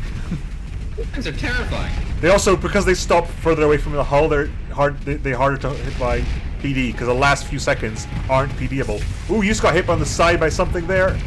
That was a friendly fire shot, but the damage it takes out the Adamantium Boar. Metafalca has overloaded. Boar number 2 is down. Metafalca out overloaded. There was no capitalization on that though. Legion taking Reaper to the side. Reaper overloads. Taking several torpedoes hits now. Yep. All sides. Legion gonna go down. Adamantium Boar takes a lot of damage because it was overloaded while that exploded. It is now at about 20% hull. It's a lot of boar death. That's a lot of boar death. This wave 2 Well, this is... from the get-go, all wave 1, wave 2, every single wave has been very, very bloody for this fleet. I mean, at least it's fast. Oh yeah. The pace of this. I'm loving the pace of this. It's brutal, it's dirty, every ship is just in there fighting. I love this. This is what this is The what boars shouldn't be. The boars shouldn't be though. The entire low-tech fleet is meant to be in the people's faces, so the boars don't have to do that. But the boar wanted to be in their face more. Yeah, it's a boar. I mean, look at its engines though. It's got red under shadow. That means it has SO, right? So it has to go in. I know we're hoping it, but... Oof. Vindicator. Are you okay? Safety over Legion. indicator. Legion is overloaded. Gungnir to the face. Legion goes down. Metafalca is the only ship left now. That was ridiculously quick. It needs to be because the SO, but it's still... Wow. Oh, wait. We're barely over 5 minutes in. That was insanely fast. Now what do they do? Now they just start firing missiles. All the torps coming out immediately. So, what does the safety override fleet do when the safety override fleet comes in? They override safely. I don't think they can. Oof. Damage already to the lead Dominator. Nebula taking damage. Nebula goes down. Both Nebulas have gone down. The Vanguard's at the back helping out against the little carriers. The Onslaught is moving in. But there's plenty of frigate support at the back to keep it distracted for the time being. Bully went down. Niagara now shooting at the Dominator. And the Manta is like, I'm gonna help. And it gets immediately just put down. Uh-oh. That's a little bit of a problem right now because... Oh, never mind. Manta goes down. I've never seen a Vindicator's main cannon wear out at like 600 range before. Raw raids with the party of 64. Thank you very much. Another Borga down. Yep. Face take later. Is that the last boar? No, the one boar is overloaded though. The only thing keeping that boar alive is the fact that the wreck of its brother is in the way. That's the only thing that's still alive. Never I don't mind. think it's... Yeah, 2 boars go down in about 10 seconds of each other. Oh, that was painful. really hyped up for those boars after last week. Well, those boars And, can do a crazy amount of damage, but they're very aggressive. Niagara chasing down. Now the Arguses have taken it upon themselves to be frontline ships. For some reason. Nope, hang on. Will that Argus thing? Nope, it will not stay alive. One more shot should do it. There you go. Hide behind the wall. That's what it's there for. Very aggressive AI on the side. Ridiculous aggressive AI on the side. Enforcer goes down. Is this a Lud defeat? I think that Niagara can carry this onwards by itself. The Vindicator's still there. Vindicator's still doing fine. Died yet, and I think that can just beat the Niagara in a one-on-one fight. There we go. Shoot it. Argus goes down. It's a very brave Vindicator. Very Vindicator. Oh, putting a Reaper into the Bonnethead. Yep, gets the Bonnethead kill with the Reaper. Dominator Nice about shot. to go down. Dominator goes down. Niagara going after the Onslaught? Nope, going after the... Oh, there's an Argus left over. There's the last Argus. Oh no. Wait, did that Reaper... That was a friendly fire Reaper into that Scion ship. It happens. Unfortunately. Vanguard's still around. All that's left to think of the Psi fleet is these two Arguses now. The Electos got deleted very, very early on, and the boards were very aggressive. I mean, that Onslaught is not... Wait, did that Yeah, it's... fighter the Reaper? I think it did. There you go. Dead Onslaught. Thank you. All that's left now is the Condors, as per usual. Except player fleet's about to hit Destroyer CR with safety overrides. Oop, there's a Challenger here still. Which is clearly the priority. Everyone turn to face the single Challenger that's left. Ignore... Even the Niagara. Even the Niagara. Even the Niagara. Oh, it's turning back again. Just you have Mjolnir and safety overrides. Just fly at it and destroy it. Oof. Wow, Warhammer's bullying the Lasher here. And doing damage. They might kill it off. There's bullying, and then there's what these fighters are doing to that poor frigate.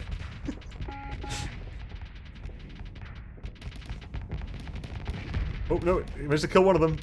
I think he'll kill both. On Lasher, you can do it. Yes, you killed a fighter, Lasher. Well done. Fight. Huh. Oh, long range Reaper. Donks off the shields, just a little bit too long range. Wait, Look. that thing doesn't have any weapons. This Lasher might just destroy it before it can spawn more. Nope. There he goes. There you go. We've arrived. The Warhammers are back. This is all about this Lasher and that Condor now. Although the Lasher has not got the Brave. The Lasher has not the Brave. Falls back. Let the rest of the fleet deal with those Warhammers. Lasher's now flamed out. Oh, and Severe- in the back. Severe lack of Brave there. Ooh. There you go. The Stagiaire wings coming in. There we go. Blood wave down. So let's have this is the breathe relax wave, but I don't think it's going to be the breathe relax wave. No. Ethereums are ridiculously good at popping frigates. That's pretty much all that's left, though. I know. Because basically no frigate has any kind of shield at all versus an Ethereum. No, especially not if they have dual Ravagers. Well, specifically because of dual Ravagers. Mm-hmm. No, I mean, they have one built in, so even one Ravager is painful. I think they're both built in. Two built in? That's I can't see that. Either that or they're hidden because it's there and there. So they're both built in. Hypothetically speaking, where would one find these ships? They are seeker ships. Are they, so I'm guessing not purchasable. I believe they are not purchasable. I don't think they're even boardable. Oh.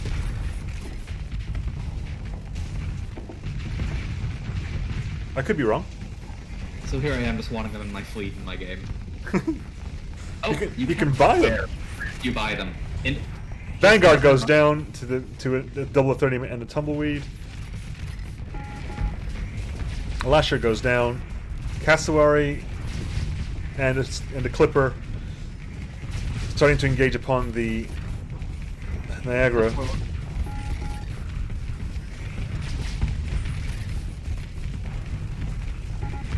Oof. Sabo madness. They hit from all sides. The Niagara's not facing the right direction. No, he doesn't know what to fire at. Reaper, but... There you go. You have a target now. The target's called a Clipper. Please unload into the Clipper. Vindicator needs to do something to help out as well. Vindicator's just over there, not shooting a gun. That Reaper hit. Didn't quite finish it off though, but the entire ship has molten up. That's the Ethereum. Yep. Now double Cassowaries and a Clipper on the Niagara now. A lot of pressure. How much of those are having to use the shield by? Well, not much if he never puts it up. Oh, you have shield breaking weapons? I just won't use shields. Whoop. Overloaded Ethereum. Although now it's facing. Oh, this is. It's got Mjolnir's in the back now. That is a dead Niagara. Accelerated missiles. Honestly, was kind of ineffective in that entire battle. He was either never in range or surrounded and dead. Very true.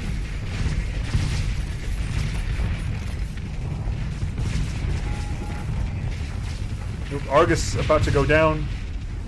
I mean, he's surprisingly still alive, but it hasn't done much. It's overloaded now. 5 Eterniums are just parked in front of it. It kills 2 Eterniums just by sympathetic detonation. It kills 2 ships just by exploding.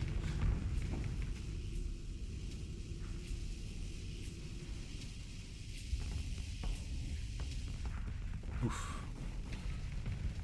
I can't see them winning this wave. No, I don't think. Just... I don't think. Oh, essentially, what we've got, we're down left to a single Vanguard, a Vindicator with 35% CR, 34% CR, and an Argus over there against 2 full health Cassowaries, 2 full health Clippers, pretty much. 2 full. Hang on. 1, 2, 3, 4. I think maybe 2 Ethereums died. Maybe. I mean, 2 Ethereums died just when the Niagara exploded. Oh, yeah. Yeah, so other than the Niagara explosion, nothing else has died. Vindicator goes down. All that's left now is the Argus, which is shocking considering that the Side Fleet was depleted so early on, but the Side Fleet is the only fleet left.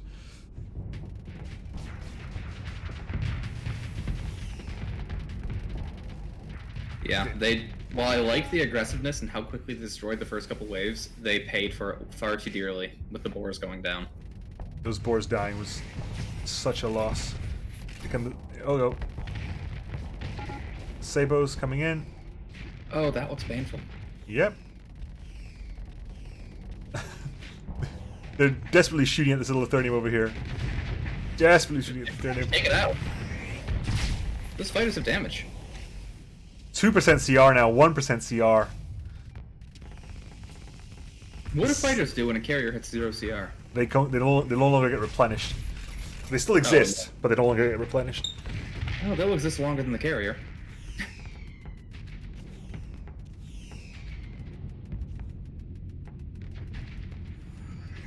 Oof. Very aggressive early on, but that was too much aggression from the boars. A little bit. They were in front of the safety override fleet. Yeah. That ain't right. It's supposed to be at the back. It's supposed to be at the back.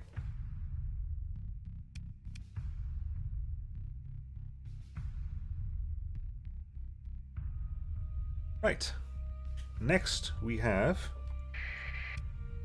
Oh, it's Polarity and Masura with the Spaceballs, the tournament team, with Operation Vacuum Suck and Spaceballs, the fleet. And I immediately love the names. Actually seen that mod. Polarity, yes, it was, again, I think the first time I saw it was last week. They look very, very nice. I believe they're another mod coming over from China.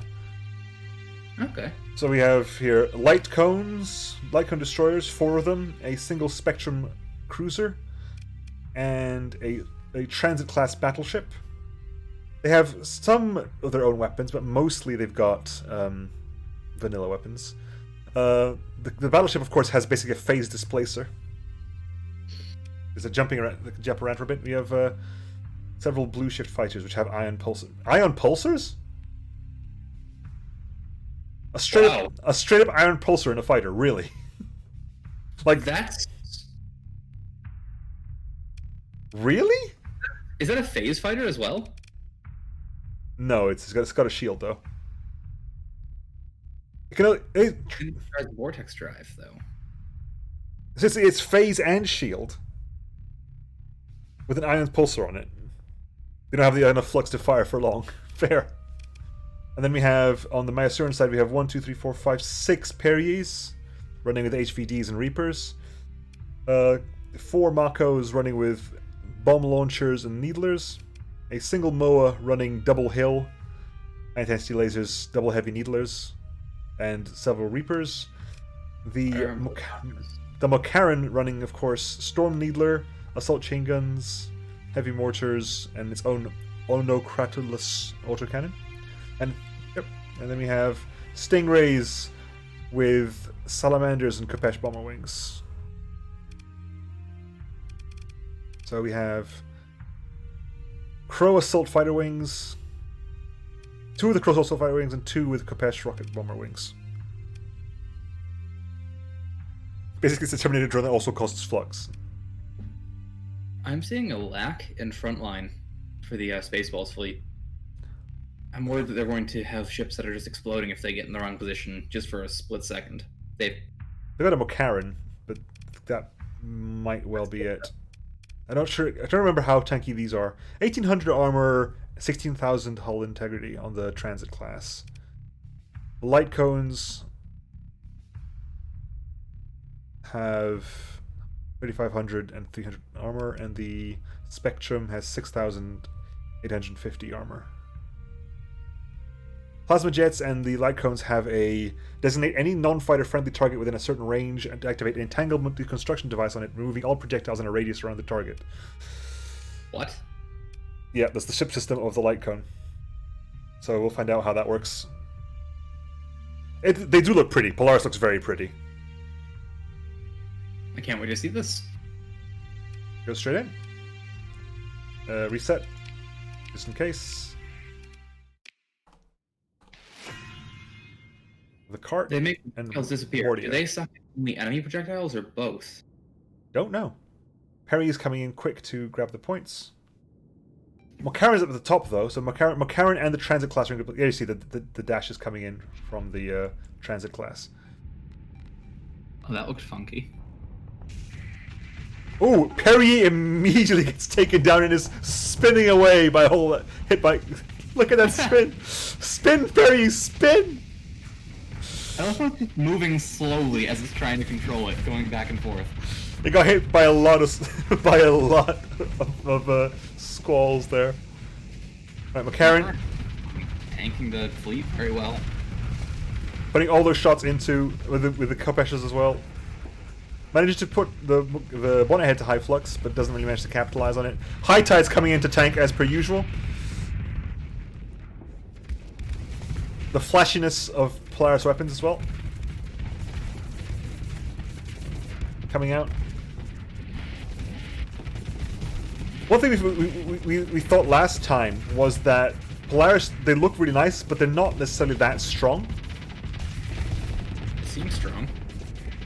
Well, maybe it works better this. Maybe it works better this week, but by the end, we didn't think they weren't that strong. I could be mistaken, but that was the impression I came away with after last week.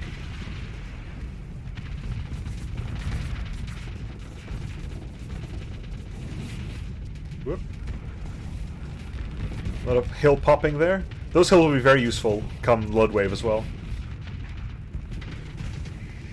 Crane goes down. Perry, Mako takes damage. Mako overloads. Another Mako's overloaded.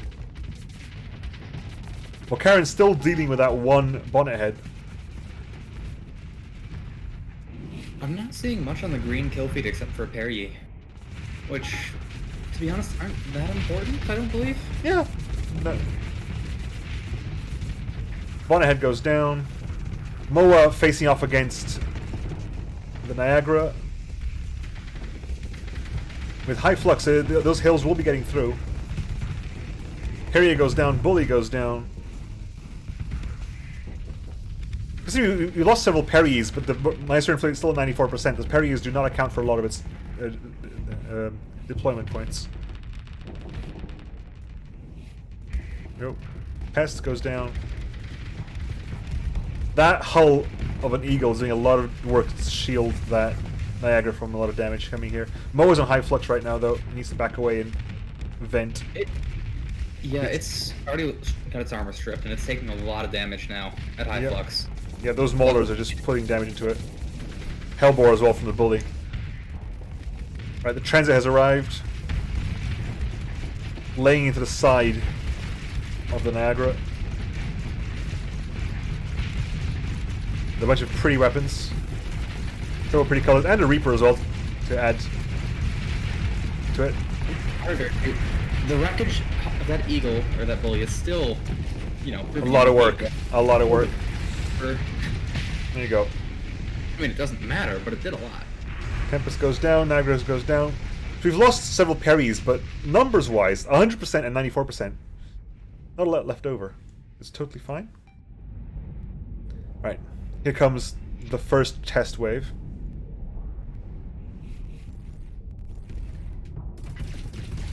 Okay. And the capitals are close together. The capitals and the main cruisers are close together.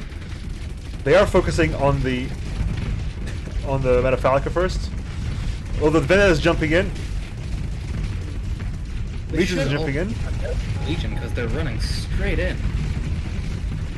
Oh no, that Vendetta's already gone. Has its armor down. It's at high flux. It might just die within seconds. Yep. It's a dead Vendetta. As long as they keep shooting and don't give up for some reason. Vendetta goes down.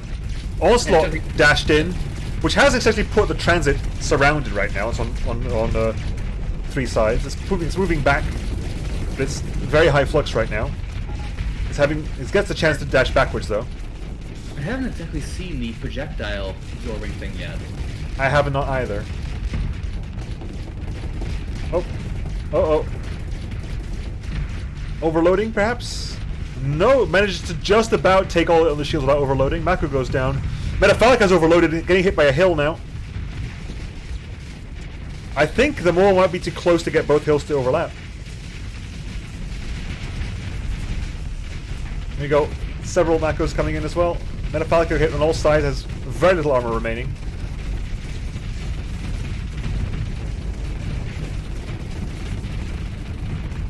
Transit shooting into one of the enforcers. Really should be focusing on the Metafalica instead. Karen attacking another enforcer over there with Moa support. Metafalica falling. Yeah, this is a Spectrum. S something. It's not a light cone. Light cone's a small one. Metafalica overloads yet again. Hill again from the Spectrum. That's probably going to be a dead Metafalica. Those Makos are sitting in front. They've got bomb launchers, but they're just sitting in front of enemy ships. There you go. There's a bombing run. Beautiful bombing run. Metafalica goes down. Legion goes down. That was a great looking bombing run. That was a very good bombing run. And we've lost maybe a couple of Mako, I think, on the Masuran side. All that's left is this Enforcer. Very, very neat. Very, very neat and tidy. Very neat and tidy. I like that. Oh, that is a very nice looking bombing run. I mean, most of it missed, but it looked great. It's a frigate-sized bomber, essentially. Okay. Now it's time for Lud. That was a very solid wave too. Like, we didn't say a lot of that because that was just textbook, I think. Yeah, they played that incredibly well. Vendetta overcommits, you take out the Vendetta. Onslaught overcommits, take out the Onslaught. The Transit did a very good job of pretty much taking almost no damage whatsoever. I think it's maybe got scratched front right, but other than that, it's taken no other damage. Bully's already down. Mako, however, has gone down. Both the capitals are at the front though, and then the Onslaught is dashing in from the back right now. Onslaught's very alone though. Let's see if the light cones do the thing we're supposed to be doing. I think that might be it then. That's it. That might be it. The effect might be that. One light cone goes down.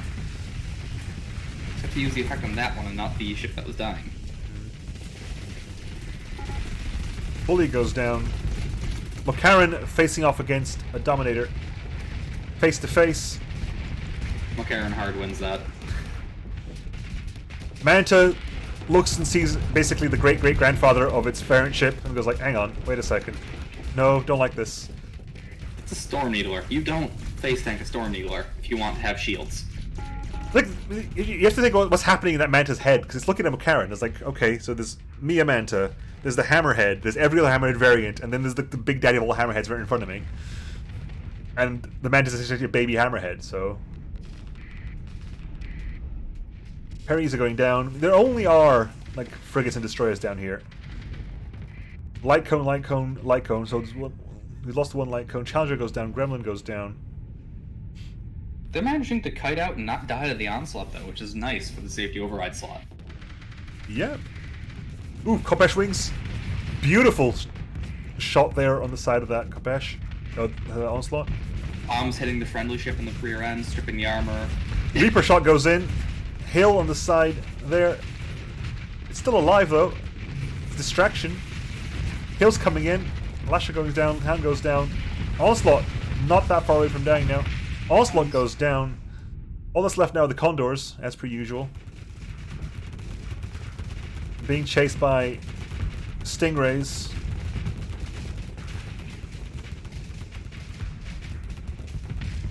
Yep. They need to catch up now. They need to catch up and kill these. Yeah, I'm thinking these two waves might make it to the end. They might get past Rosenritter, but I don't think they'll win against the boss. So far, nothing has. It is a scary, scary boss. I want to fight it in vanilla, or in the campaign. You want to fight it in vanilla? You can't do that. You would win. Just take a couple of paragons. You'd probably be okay. I mean, I just want to like stumble across it and just suddenly have it in the enemy fleet and be like, what? Oh no. I believe it is not currently in. I don't expect it to be. I don't know. I want to be surprised by that and have it just show up sometime. Well, according to the lore that we saw on Monday, it wouldn't be doing that. It guards. It's a territorial beast, so you have to go find it. Ooh, they overloaded their own Mako there with the Kopesh barrage. Right. Seeker Wing, and they've all concentrated on the right-hand side. There could be a lot of deleting happening here. Very, very, very, very well.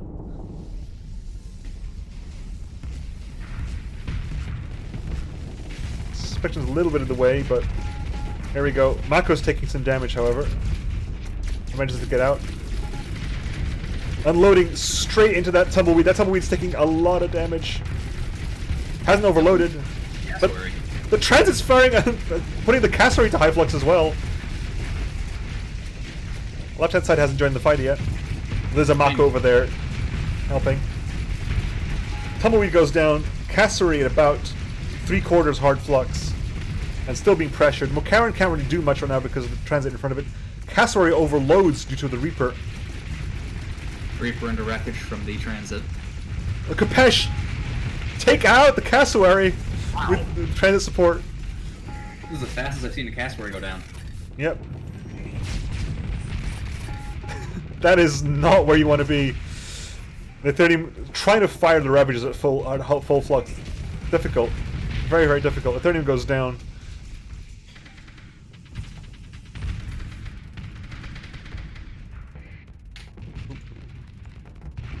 Shots into the back of the 30 over there. Transit has to deal with the Clipper still. These are basically heavy needlers against Ravagers here. Oof, unfortunately the marriage misses, but the McLaren comes in to compensate.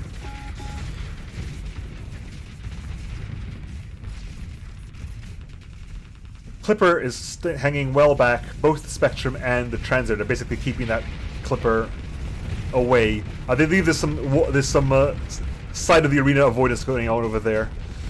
Alright, listen, Cassowary. I know you have really efficient shields. Stormulers don't care. Oh, the bombing run! The bombing run! Hits the shields, but oh my god, that was perfect. It takes so much damage there. Kopesh wings as well, coming in. Tanks a lot of it on the shields. Shields go down, Hilt comes in. Cassowary goes down. Transit has given up on that Clipper. That Clipper is, again, on the side of the map. There's side avoidance there. It's not necessarily passiveness. It's because that Clipper's too close to the edge of the map. Ooh, Kopesh is right into the rear engines as well. It's flamed out. That is a flamed out Tumbleweed. And that is a dead Tumbleweed. All that's left, I believe, is that one Clipper that needs to get in there because it's hanging back because it's a carrier and missile ship, but it means nothing's getting close to it. Yeah, and unfortunately it's running the CR out of every other ship on the fleet. Yeah.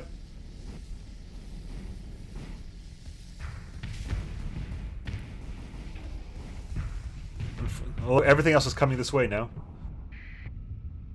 Everything else is coming this way. That Clipper is going to have a very, very bad day. Well, one thing this is doing, however, is putting the entire fleet on the bottom right-hand side, so they're going to be far away from the Nachtgesang and the Mondlicht and the Halbmond. So they might get a chance to kill a couple of Regalias. This may work out in their advantage. If they can kill the Regalia waves that spawn in right and bottom first, that could be very helpful. That hollow Cassowary providing so much shielding. So much shielding. That's just going to stay there as well. There's nowhere for it to go. That is essentially fixed shielding for that Clipper. It's overloaded now, but there's no shot. McLaren doesn't get a shot. It overloads. He's going to get killed by fighters then because nothing else has got a shot. Okay, maybe we finally get a shot. Wave over, and they are in pretty good positioning. They'll get reset a little bit to the middle, but they're so close to the right and the bottom. The waves are going to spawn right on top of them. And they are they splitting? Are they staying together? It looks like Polaris is going up and Masura is going bottom. There could be a lot of damage over here happening. Overloaded Regalia. Rush Regalia goes down within seconds. Because they capitalize really, really well. Glansworth goes down. Silbmont probably not long behind because taking damage already. Another Glansworth has already gone down. Oh, Silverblood goes down. Another Glansworth goes down. That's already 4 Regalias down. And they're getting shredded. They're getting absolutely wrecked here. Is this fleet going to kill the boss? They're going to get to the boss, I think. Yeah, no, there's no doubt in my mind they get to the boss. 100% they win this wave. Look at that, overloaded double hills. Still focusing too much on the drones though. They need to focus on the actual Regalias themselves. Because the Mondlicht and Nachtgesang, they haven't got in. They have just not got in. Essentially, the more Karen gets to go up to the top, dealing with individual Regalias as it goes. But now it's a bit too far away, and all the rest of the ships have to deal with the Mondlicht taking hull damage from the Transit class. Taking a lot of hull damage from Transit class. It is taking so much damage. Reaper coming in. It's going to miss the Reaper. Hits the Reaper on the engine nacelle. That is a dead Mondlicht. Very, very close. Spectrum in the middle. Everything's come down here. The McLaren and the Mo are just basically standing back and just deleting Regalias left, right, and center. The Spectrum is tanking against the Mondlicht. The Halbmond's at the back here. The Transit may just ignore the Nachtgesang entirely and go for the Halbmond. There are no more Regalias on the left-hand side. Only Regalias left, I think, are these two. Regalias have been deleted. There's one Regalia left. And the Spectrum is winning! That is terrifying. That is a terrifying prospect.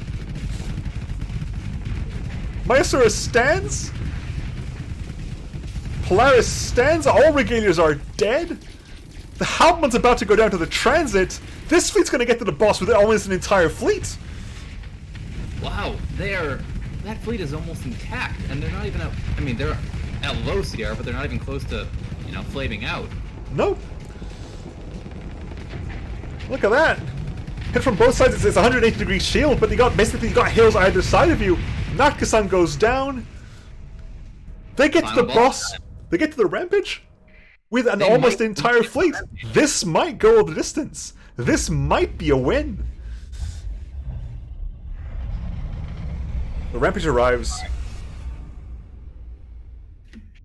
A Raptor Claw shotcut telling us I won't make it with the boss. We'll find out. I'm happy to be wrong. I am very happy to be wrong. Maybe I'm severely misremembered. I remember not being that impressed with Polaris last time, but okay, here it comes in straight into the transit. Does it want? The transit's okay. The transit's not doing too badly. It's not even losing any of its shields. A lot of the lasers that are getting hit, with our point defense, there's the tachyons. It's still fine. It's pushing. It's falling back. It's taking hull damage now. Makarin is doing hull damage to the left wing. Oh, Lord. Severe hull damage to the left wing. Left wing's about to go down. Left wing's gonna go down so soon.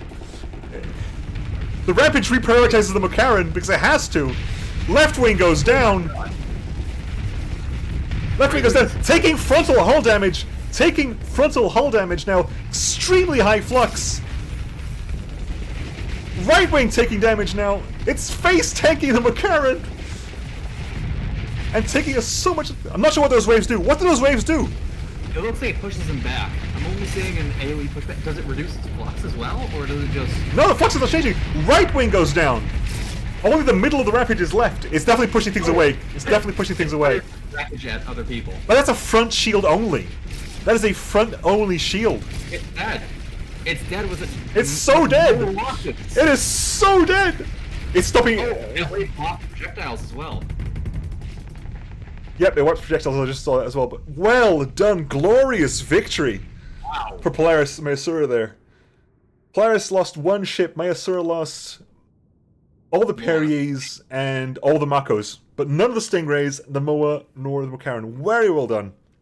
Fantastically well done. Beautifully. That was really nice to see. Here I was, you know, doubting them. Yeah. I know. Yeah. Shame on me, because that was amazing. That was ridiculously well executed. Yeah, that Makarin did a lot of work. I think that clipper at the end really helped. By basically pulling all the ships away from where the Nakgasang and the Monlicht arrived. Yeah. That was the weakest Rosenritter wave I've seen, because they were so scattered. If they were all grouped in a giant ball, they would have done far more damage to the player fleet. A lot of drinking, I'm being told to. But that was ridiculously good. That was fantastic. I'm so happy with that. New high score for PPVP Prime. 100%. Very well done. Huge congratulations to Mordia and the cart there. I'm very happy that the Spaceballs got the win. Because that was very, very good. God, more drinking? Jesus.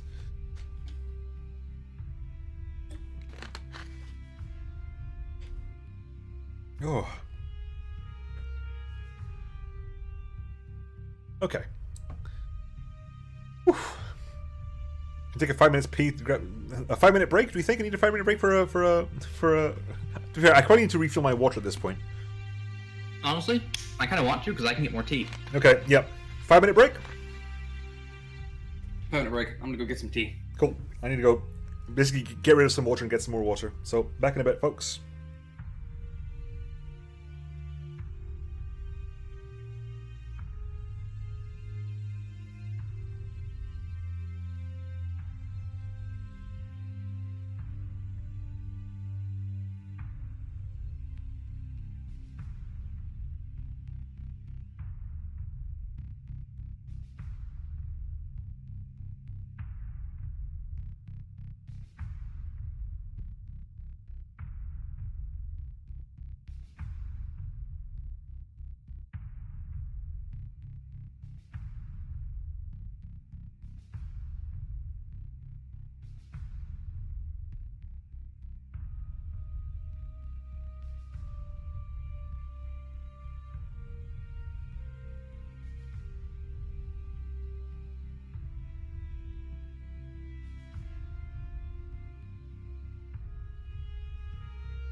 I return.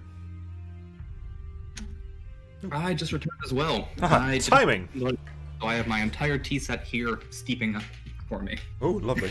What is your tea of choice right now? I'm drinking a black chai that just has a fair amount of caffeine mixed in it, as well as mango. Oh.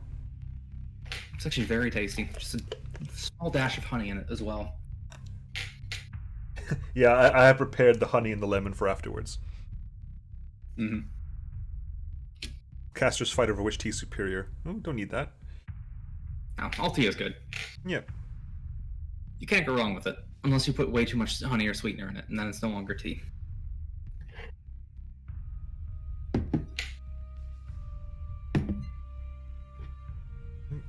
Okay.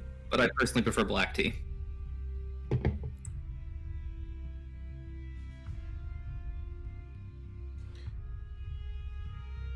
Okay. 1 second. Remind me to afterwards change my Spotify password, because someone just logged into my Spotify account. That's odd. Yep. There might be some errors with that, because I've noticed recently that I kept getting that error on my phone whenever I log into my E-Trade account, which is a bit serious, but it seems to be logging itself in twice and kicking me off while it does that. Weird. It might be a bug and not someone actually logging into your account. It does say location Russia, so... Never mind. I'm definitely You're not in right. Russia.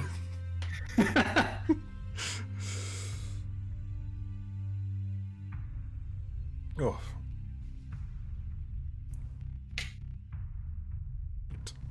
But I have a fresh new glass of water, a fresh new mug of tea, whatever remains of my croissant from earlier.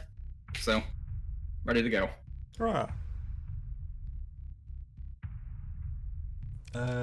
Right, so then we're having Deckaholics Anonymous combined, basically Mid-Tech and Tiandong. Tiandong is an entirely SO fleet as well. So we have here 3 Chanzis, SO hardened shields, converted hangars with yielding interceptors, with the chip hammers, ion pulsar, several Hujings running, again, converted hangars, Typhoon Reapers, heavy mortars, and heavy machine guns. Several Nanzhongs with concussion missile racks, and the Tian Shuis as well. They're not running SO because they're carriers. They don't need the SO. But they're running concussion missile racks and Dedao bomber wings because I love a Dedao bomber wing. They are ridiculously good. Basically, every sort of damage you want in a specific thing. And because the Tolus are not also they got extreme mods though. The Tolus have extreme mods. Ooh, extreme mods as well. Okay, so this is very much an extreme mod fleet, other than the carriers. They don't have the battle repair unit to go with the extreme mods, do they? No, they do not. No, they do not. This is going to be an interesting one. And of course, in the the mid-tech side, we've got several Drovers and Valkyries. Valkyries have Partisans, Drovers having Thunders, Kapeshes. Looks like we have a total of 5 Kapesh wings, 4 Thunder wings, and a Partisan wing. We have 3 Griffins, which did very well last time, with Sabos, Harpoons, and Locusts. And 6 Centurions. They're all the same? Yep, with a Reaper, Contenders, and Light Needlers. And a single Hammerhead with Assault, Chain Gun, Heavy Machine Gun, Reaper Torpedoes, and Light Machine Guns. Ooh, hello. Ship in the background. Very, very pretty timeless. Yep. So both fleets gone quite wide. I mean, there's nothing bigger than a destroyer on the Tiandong fleet, and only 3 cruisers on the mid-tech fleet. But there's a crazy amount of fighters all over the shop. A huge amount of SO here. I don't like wide fleets. I will always support the taller fleets. I don't think they have enough larger ships to handle it. But Well, this is the fleet that I believe won last week.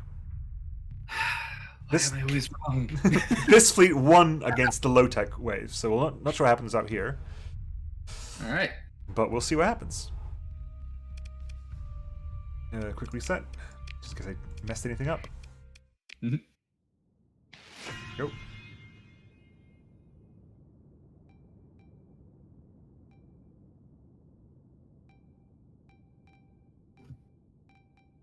Yeah.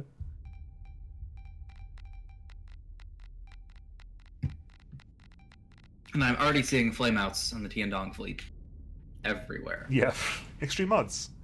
Nanjong overloads, Centurion overloads. They need to be aggressive for this. They need to be aggressive for this. That's the entire point right now. Mm-hmm.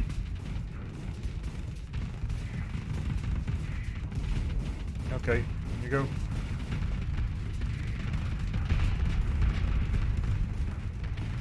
Oof.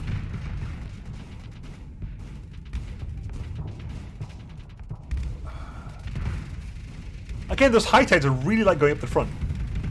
They're really happy to get up to the front there and tank some damage. What shields, though?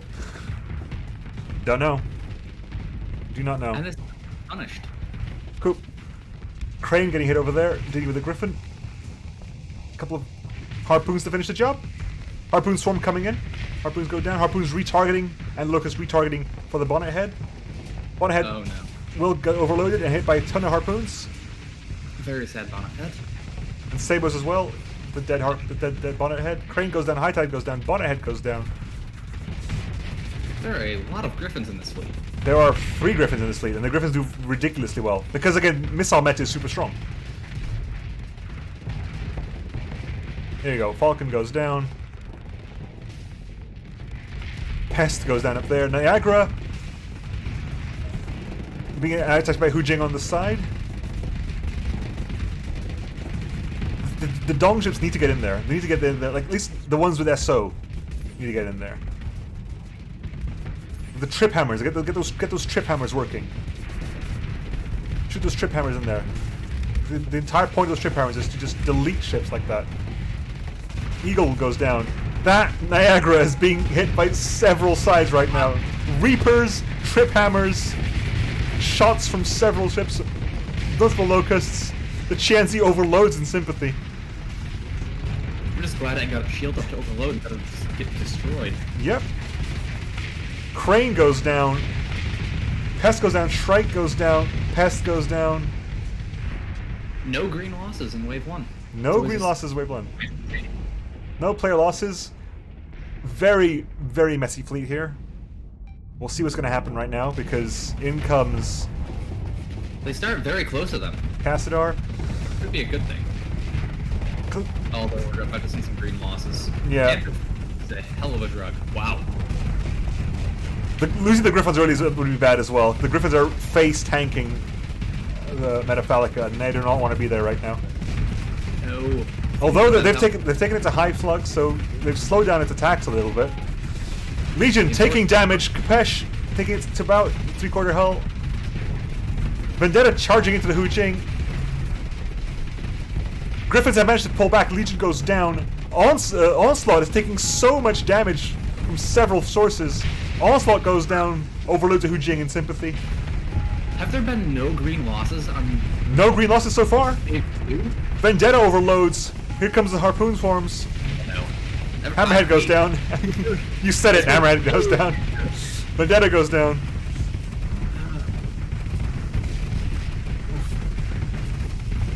Overloaded. Enforcers looks like Enforcer goes down. Legion, they're getting attacked by a couple of Centurions and a Griffin. Those Centurions have damper field, yeah? Yes, I believe they do. That's Metafalca weird. rear-ending a couple of Griffins there. That's a bad place for a Griffin to be in. Sabo's heading towards the Legion. Legion manages to have his shield down in time, so it doesn't knock out. But Metafalca taking armored hull damage already. Metafalca has no starboard hull, and now no front hull, and overloaded. And Capacious hit the Legion. The Griffin is overloaded as well, so that's unfortunate for the Griffin. It's going to be hit by several little small missiles, but it should be okay. The Metaphallic is taking so much damage. It's being pressured. The hull of its friend, I believe that's the Vendetta hull, is still there, keeping it alive for a little bit longer. Then let the Hujing take a shot. Legion goes down. Centurion overloads its sympathy. That is... Metaphallicus. There has been one green loss so far, and it's the Hammerhead. And it's a Hammerhead. That's... Metaphallica goes down, Centurion goes down in the resultant explosion. Yep, 2 losses.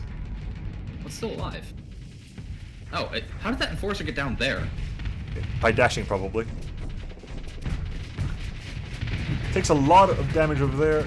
Thunders are coming in, hitting it with ion cannons. More Kopesh coming in. Kopesh's Overload getting the kill. Very, very neat wave 2. Right now. There's a massive ball over here. I mean, there's a couple of I believe the Drovers and the Valkyries might be in trouble. We're losing the carriers to the southernmost flood wave, I'm thinking.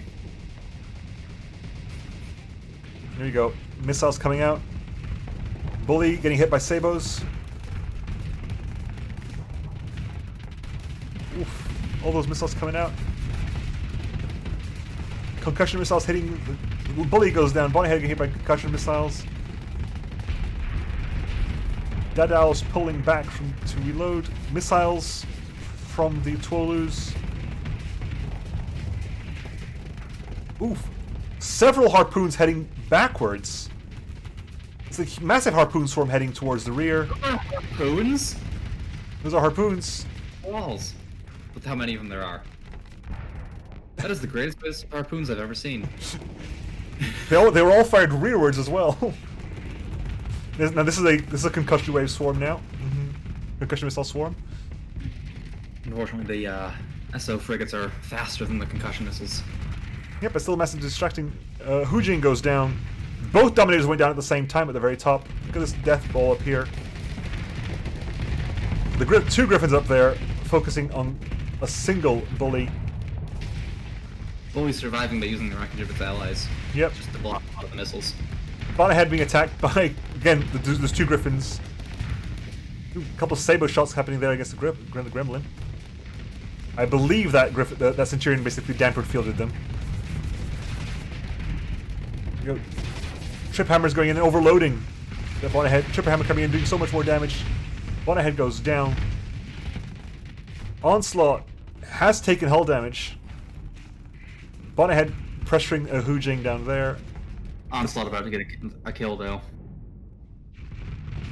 Yeah, it's a missile frigate, although it's holding still long enough to be hit by so many missiles. The Dadao bomber wings get an entire side on there, and the Twolu is still alive.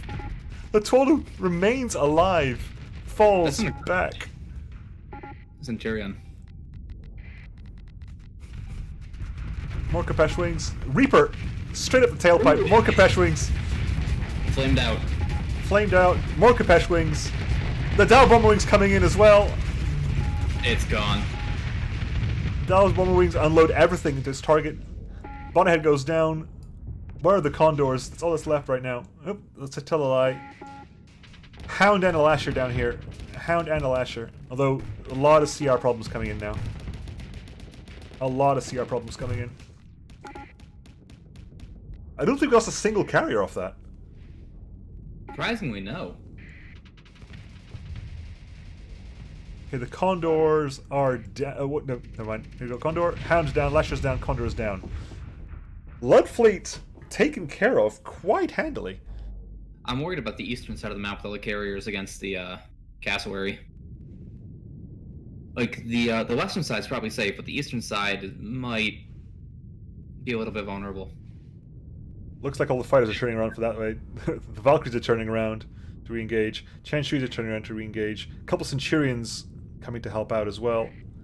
Centurions might be key to fighting the Griffin took some damage though. Nanzhong goes down. Ravagers won't be nearly as effective when they're against a damper field instead of shields. Yep.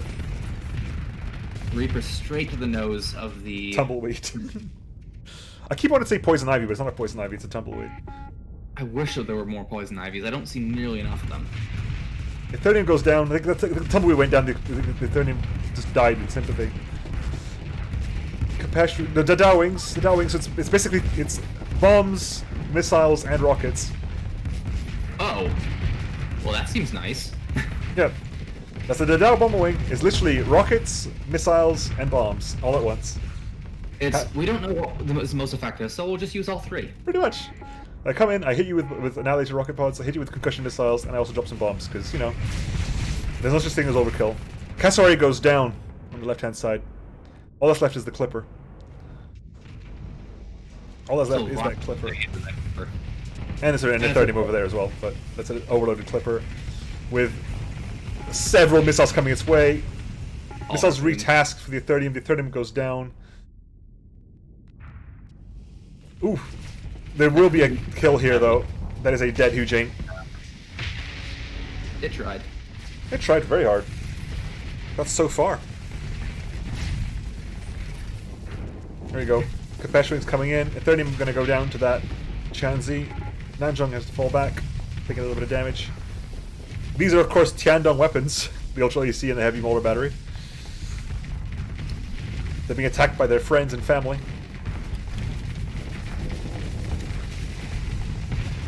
Chimni goes down. The Tumbleweed's still alive and the Clipper's still alive over there, but Eugene goes down at the top. Cassowary has been completely surrounded by Centurions, Nanjongs, and the Chanzi.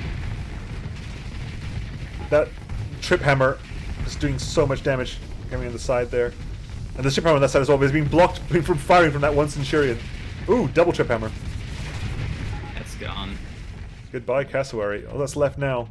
More malfunctions due to CR, though. Yep. Just kite this out longer. There you go. Tumbleweed. Yeah. I think I agree with chat. I think they will beat the Rosenritter, but they will take enough damage where they can't stand up to the rampage afterwards. Is there an Ethereum still alive? No, Ethereum is down. All that's left is the Clipper. Getting hit by several Needlers at this point as well.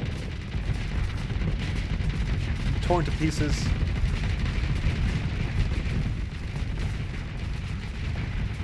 That is the Clipper down.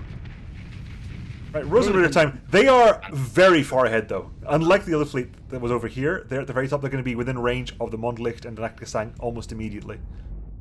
They might not beat Rosenritter just because I don't think they're able to stand against the Naktasang.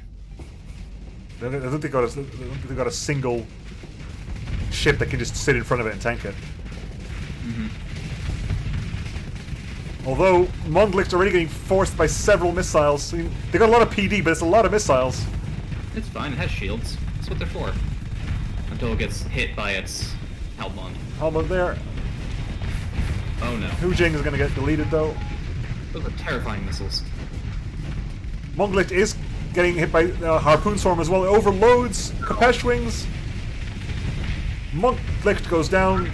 Little bit of a worrying blip there.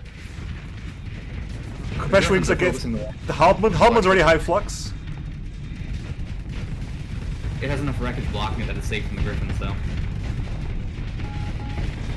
Well, it won't stay that way for long. Okay. Tolo goes down, backline.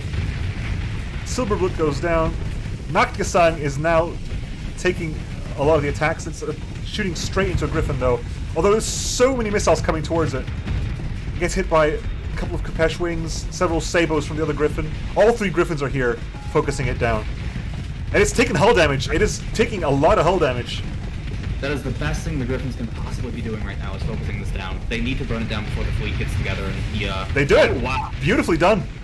They stripped the armor, then the Locust missiles finished the shot. That was ridiculously well done. It was. Are we sure that this is AI control? The Halbmond is there, now getting swarmed by little things. Oh, wow. On the back end, Regalias are dying. Regalias are dying in not insignificant numbers. We are losing a fair few ships to it, but we have enough. We have reserves. Yeah, they went wide.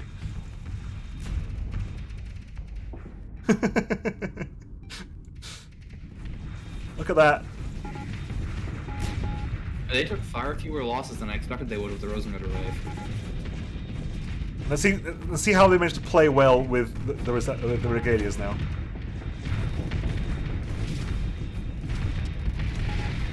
Okay, you're taking plenty of damage there. All those missiles, all the missiles, all the bombs. That's a dead silver bullet. Yep. Centurion duking out against Regalia. Oh, Trip Hammer! Almost deleted that Regalia over there.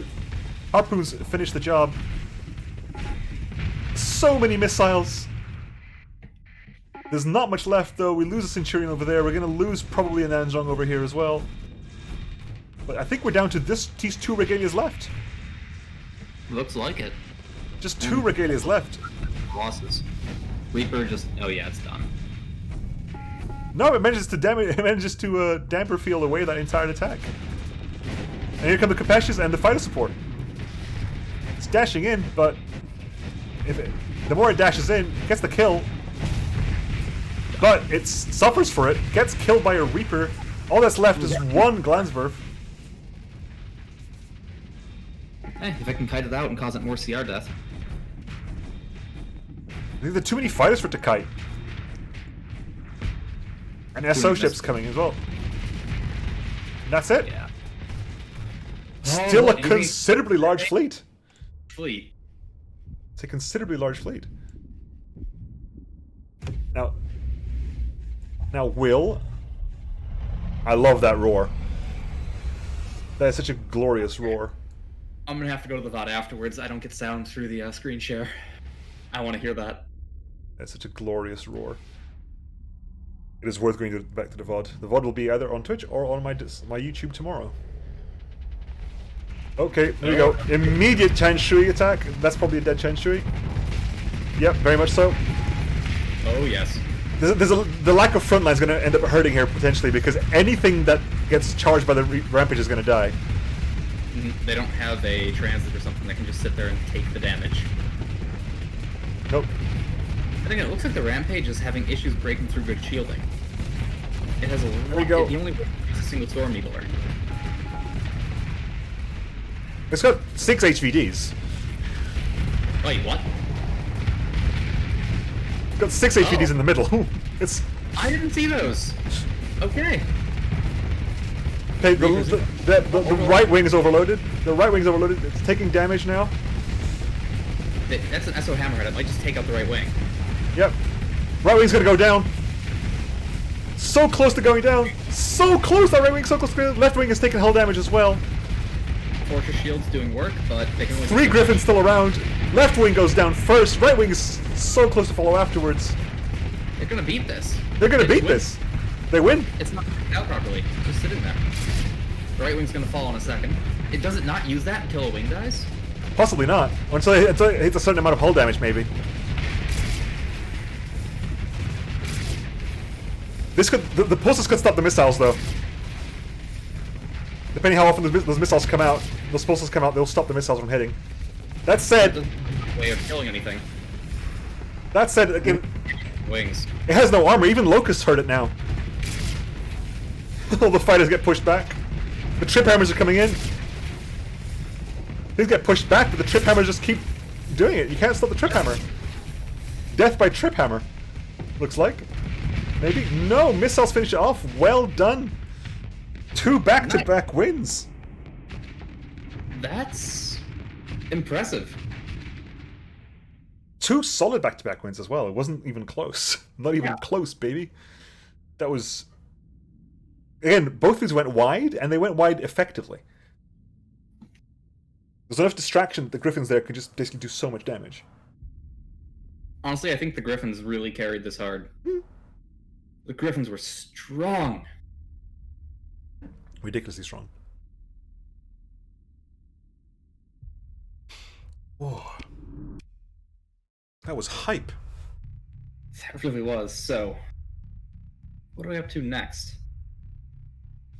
No, the rematch. Now is the rematch. Now is the rematch, which is...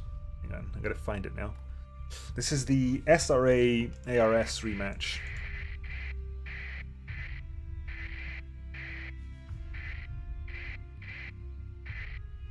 Team name: The Light of Nate. Is it? Okay, then go forward then. My bad. No, I went too far. I went too far!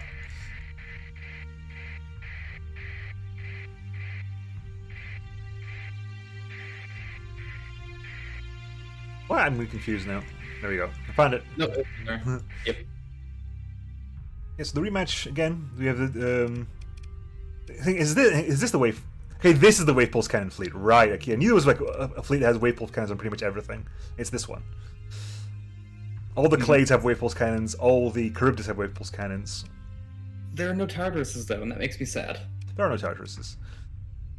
I love the Tartarus. Now on the ARS side, we have a couple of Leon, a couple of Hawks, 3 Victorias, 3 Caswells, and a Thatcher. Mysterious Shadowy. The fight that cannot possibly go worse than last time. Fact. I don't know about that. Okay. Quick reset. Go straight in.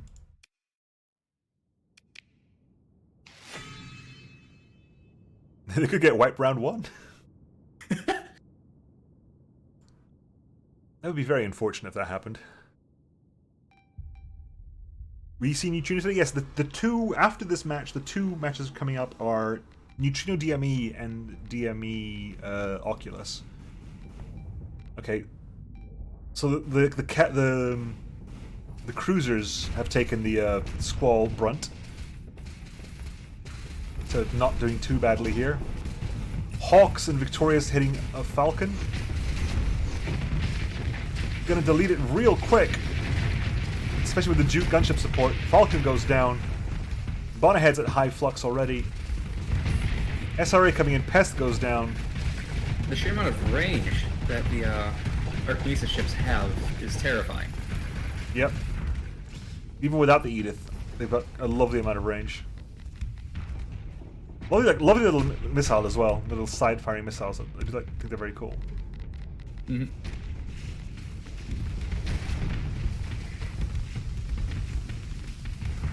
Okay, Leon having to fall back in his high flux.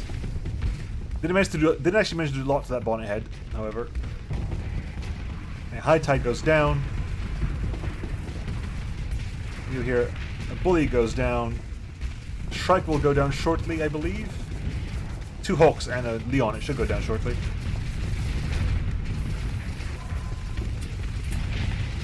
Yep, Shrike goes down. High Tide lived for a lot longer than the previous ones did. Yep. It just died. And an Eagle going to go down. Hawk is basically face tanking a Niagara right now. Not even caring, he's just attacking another ship entirely. They can't do that. It's armor. Goodbye, right side armor. That's 4 heavy molars. Clade coming in. Support. Wave pulse firing. There's been a mix as well. We have the fleets have mix. There's a Charybdis on the right hand side, and there's a Victoria and Caswells and Hawks on this side. There has been a mixing of the fleets in wave 1. Sometimes. It's falling. Side. Sorry? Is that a that's falling? This one here. Yeah, It's a Victoria. Victoria. It's a Victoria. Yeah. Basically, a small Leon. The Hawk up front is just frontlining. Yeah, frontline is overloaded. Has to fall back now because basically has no frontal armor. It's getting by flamers as well. Crane goes down. Victoria and Caswell support. Back up again. Oh, Thatcher support. Sorry, these are the Caswell. The Caswell coming here with the Jukes, hitting the Niagara hard. Hawk in the face. Look at that. SRA's weapons animations are some of the prettiest, I have to say. Yeah. I'm a huge fan of the SRA thruster animations. I find them very amazing. They're very, very nice. Some of the best things I've seen. Yeah. I'll wait until the end of the round just to zoom in on them because they're worth zooming in on.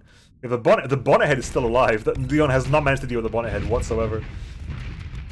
Yeah. Yep, yet, but siege cannon shots. There you go.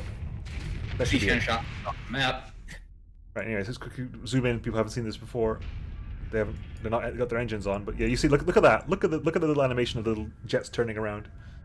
Yeah, and depending on which direction you're going, the jets all move and vector their thrust. Yeah. It's absolutely amazing, and I wish more ships had stuff like that. Gloriously beautiful.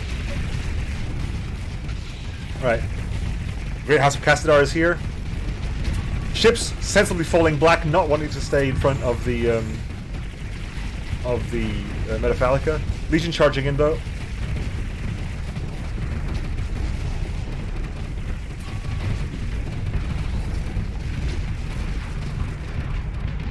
Ooh, Legion already been targeted. I believe that's the Hawk Seismic system. Surprisingly, the Legions are doing a lot better this round than they have the previous few rounds. Onslaught coming in.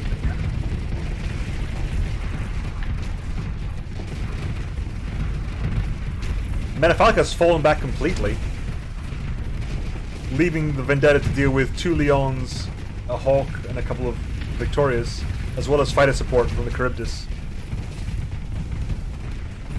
As a high flux, already low frontal armor on that Vendetta. Missiles are coming in. Taking frontal hull damage already. Clade is taking some damage. Retreat, right? Yeah, I was zoomed out to see if I could see something retreating very, very quickly. Victoria is taking some damage though. Just sitting there in front of the Metafalica. That's a very low health Victoria as well. Clade goes down, Hawk goes down. Both went down at the same time. 2 capitals. That was not pleasant for them. No, it was not. Metafalca now taking damage from multiple sides. Vendetta's still alive though, which means that that Leon is dealing with the Enforcer, Metafalica, Vendetta, and Legion. Oop. Getting more shots into that Vendetta. Metafalca has taken hull damage, has lost enough armor on one side to take hull damage. The Vendetta and Onslaught's overdrives are now active, so their time dilation is even more extreme now. Overloaded on Leon there, getting rushed in by Vendetta, by the Legion as well. That's a Leon in trouble right there. It's a dead Leon, in fact. Those bomber waves could well be the end of the Leon. Takes it on the shield. Takes it on the shield. Oh, Overloads. No. Overloads. Alive? There's the last one. Leon goes down. Essentially, it was so close to that Legion that Legion was basically refitting the bombers immediately. They're just coming out in waves. Now another Leon is coming up and doing the exact same thing. Thatcher goes down. Leon, again, is sort of face tanking 2 capitals right now. And taking so much damage. Let's send the third one at low health in. Victoria goes down. There he goes. Leon goes down as well. Has not got a health bar anymore. It's attacked by little missiles.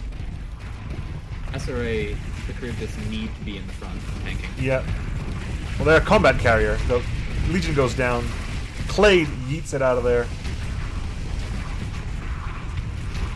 The ARS has lost a lot of their fleets this round. On the bright side, if they win this round, they are a higher score. And they're going to win this round. There's a huge fleet remaining. Well, the Onslaught's going to go down. Yeah.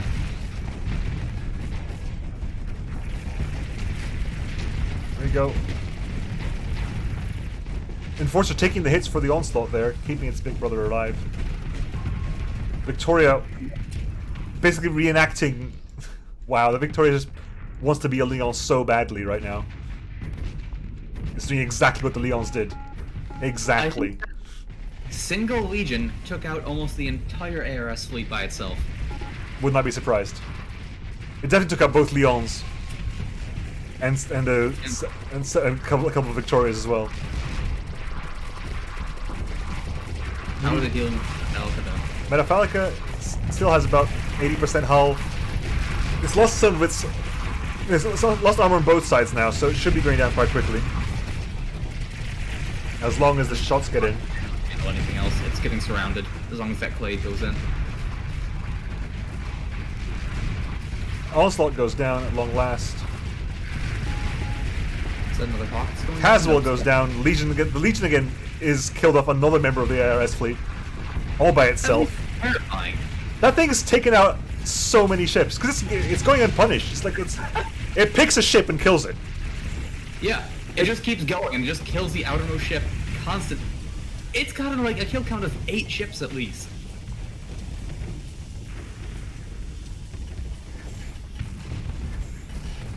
Until now, we've seen those legions as just free food. They've been killed every single time. Is this what happens if they live? They just kill everything themselves? This thing has taken some damage, and it will die. I think the 2 Charybdis is supporting each other, but that was still very, very scary to see. Vendetta has no hull anymore. Vendetta has not got a hull bar anymore. That Legion will go down there, but it definitely accounted for itself. Like, weight for weight, it took so much damage.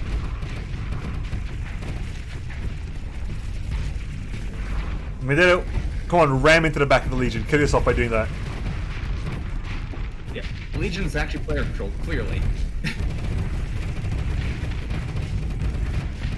Metaphallica almost dead. Legion's down. Metaphallica is got maybe 2 pixels of health. Vendetta's still alive though, and has managed to overload the Charybdis. It's 1 hit from death though. The Nereids, come on. Metaphallica's down. It's being completely surrounded. It's gone. There you go. But that Legion, oh my god, MVP of that round for Cassadar. Just took out so many ships by itself. I should buy one of those. Well, a Legion. A Legion is good no matter what. Yeah.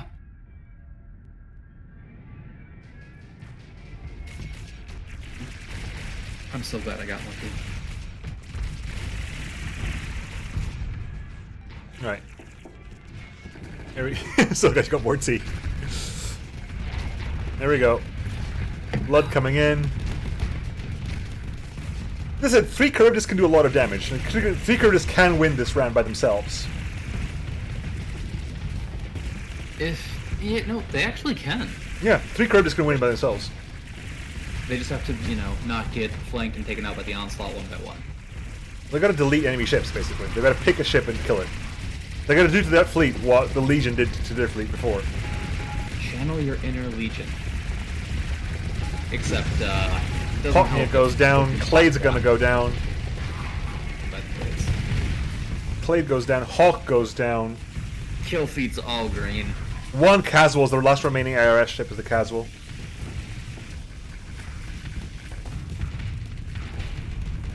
Legion here facing off against the Dominator. 2 Dominators, in fact. Coming in real close. Okay, you need to do the damage, but not exactly quite like that. Yeah, we're down to what? A Clade and the Charybdis, and the last remaining Caswell. We're just staying, is kind of kiting and just dropping mines everywhere. Although there's if you that. Can keep it busy. That's the most effective thing you could possibly do this battle. That's a dead Charybdis, though. Yeah, it can't handle multiple Dominators. And though every ship over there is being kited out. There's a Gremlin and a Manta just staying at range. Onslaught has charged the Caswell. Overshot a little bit. Has to turn around. That is... Oh, you hate to see that. Look at that. Look at that gang. A couple of bullies have joined in the fun as well. That is so painful. They create this.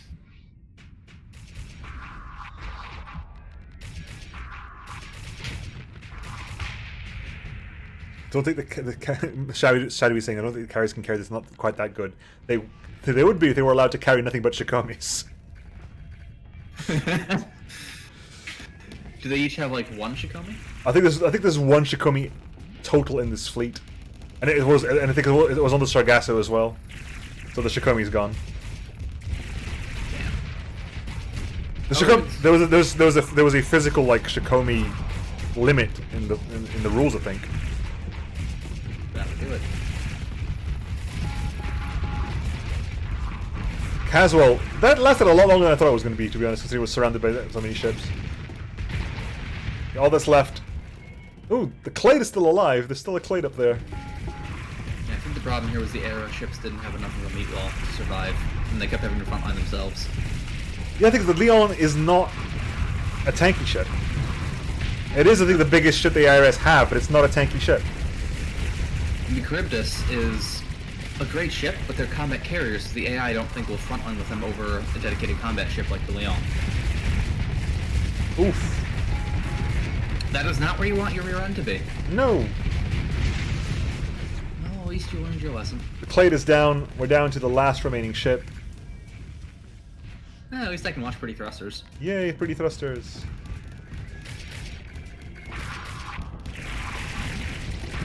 Rakshasa wings and skinwalkers, I believe, is what we got here. Oh no. Bonnet head's coming in. The lasher right where it shouldn't be. You get punished by so many small ships. It's turning around everywhere. It's trying to focus on a lasher for some reason. Because the lasher was exposed engines to it.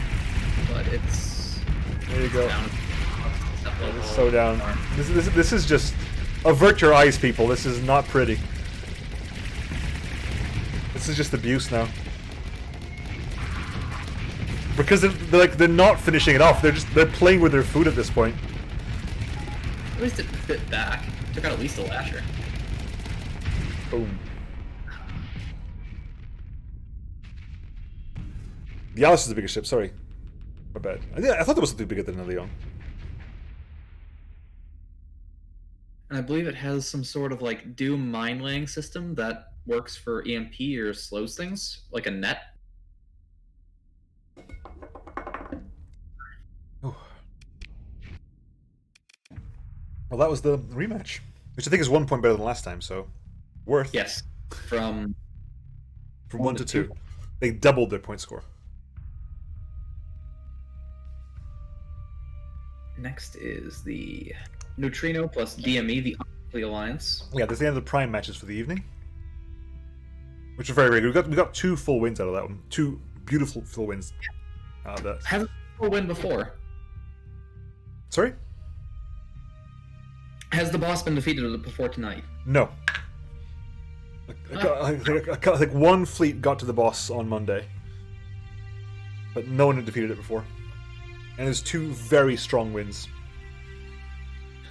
Now we go to... Like a hard fought win. It was just that boss got destroyed.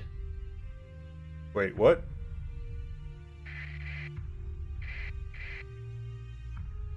What? That was weird.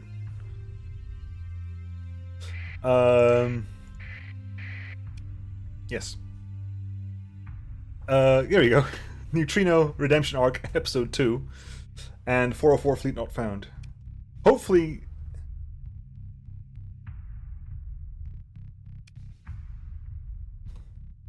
This has to be on purpose. This has to be on purpose. What happened? There is no carriers fighters at all in the Normandy. What? It's the same thing that happened last Right. on the non-canon week. There's still there are no ships on the Normandy, and they are sick. They're 80,000 under budget, pretty much. I think this is Knight of Tiger's fleet.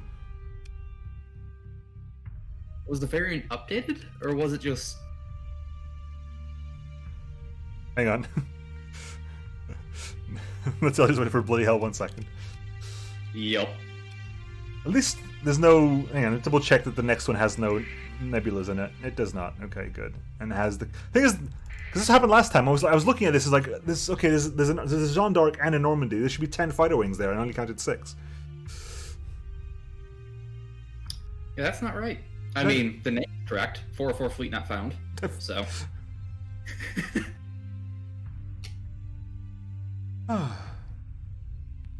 Take a quick moment. And a sip of tea.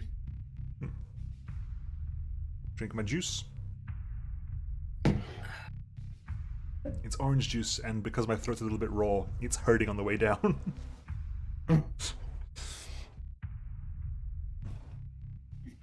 I bet someone forgot to reset the match and sent me the empty ships.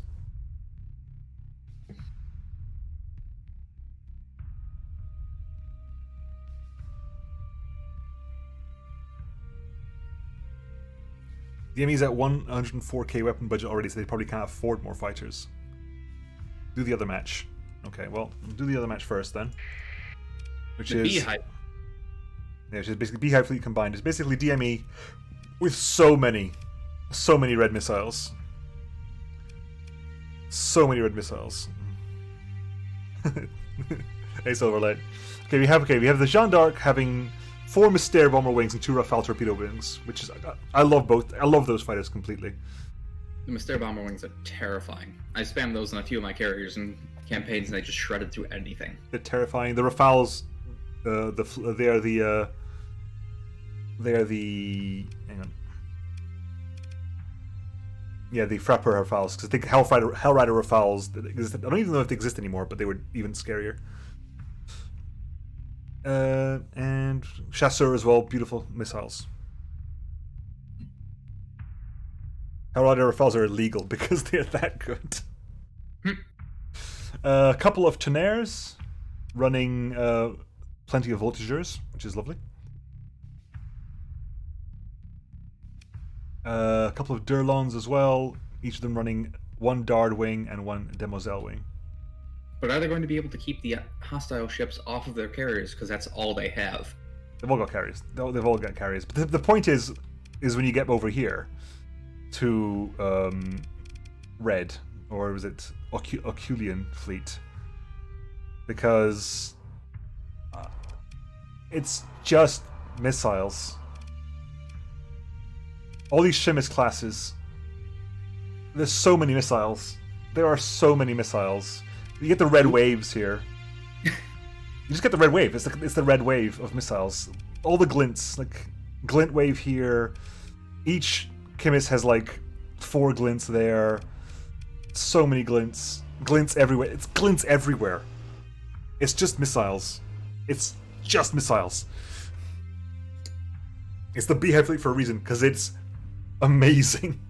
What are the names again? I forgot what the names are. The names are, we have Beatrix, we have the Morgan, the Unsung, the Noblesse Oblige, the Reiter Palache, Tosaka, Astolfo, Kaiba, Eisenburn, Trigger, Count, Jaeger, Huxian, Lucifer, Beelzebub, Judgment, Cerberus, Justice, and Modius. So this is the Shimas classes. So basically, I think the Shimas classes are all Helltaker characters. The Sophists I don't recognize. Jaeger, Count, Trigger. Don't recognize those. Eisenburn, Kaiba, Astolfo, Tosaka. I'm guessing. Fate Stay Night characters. Yeah, Fate Stay. I was like, Morgan could be the ship the plane from Ace Combat. Noblesse Oblige, I think, is also an Armored Core. Yeah, Armored Core as well. Yeah. Noblesse Oblige is Armored Core. You say Noblesse Oblige? I've got a Noblesse Oblige on my shelf. It's one of the few models. I've got a model of Noblesse Oblige on my shelf because I love that core. That is my favorite AC, Noblesse Oblige. Anyway,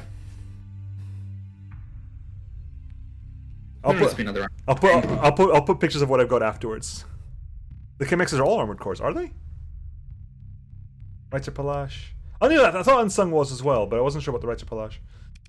Anyway, here I am talking about the models I've got when we have missiles to see. all of the missiles. So many missiles. Again, ridiculously tall. It's basically missiles here, and then missiles here. Oops, only missiles.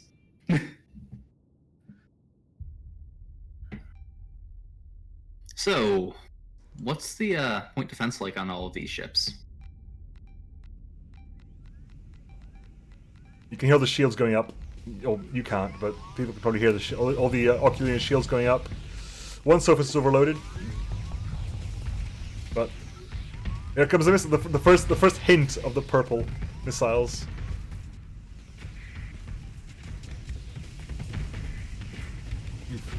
Tonnerre is overloaded. Already? Tonnerre's taking damage. Falcon goes down though, thankfully.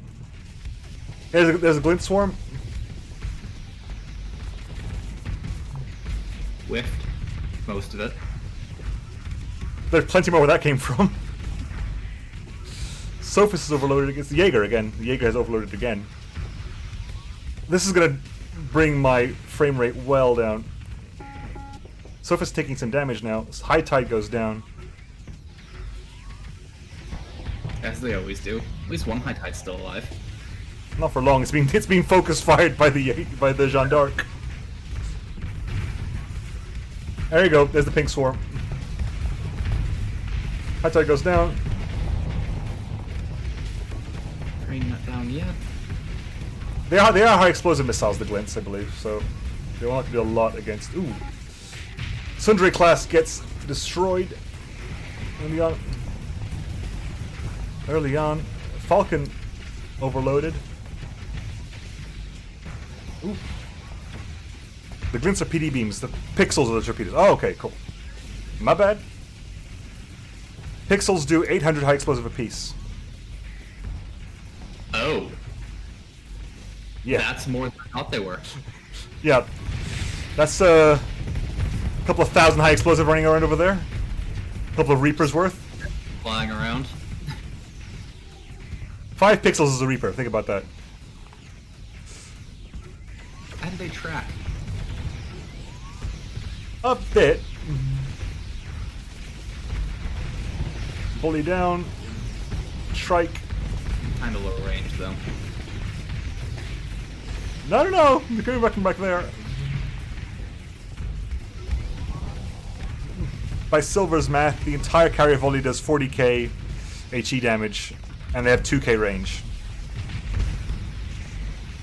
Shrike goes down, Crane goes down, Pest goes down, Crane goes down. Oh!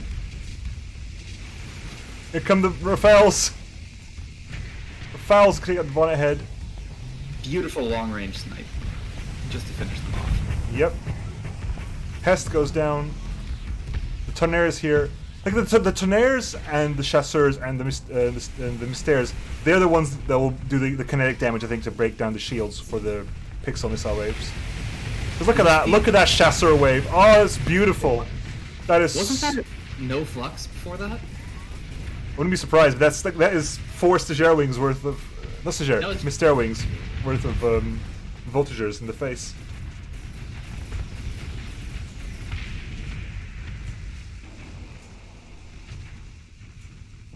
Okay, we have a Bonnethead still alive, and the Falcon still alive. With a little very... My question is, the Hellrider fighters were banned, but these weren't? Oh, hello, laser. Yep. Okay. Round 1, clear.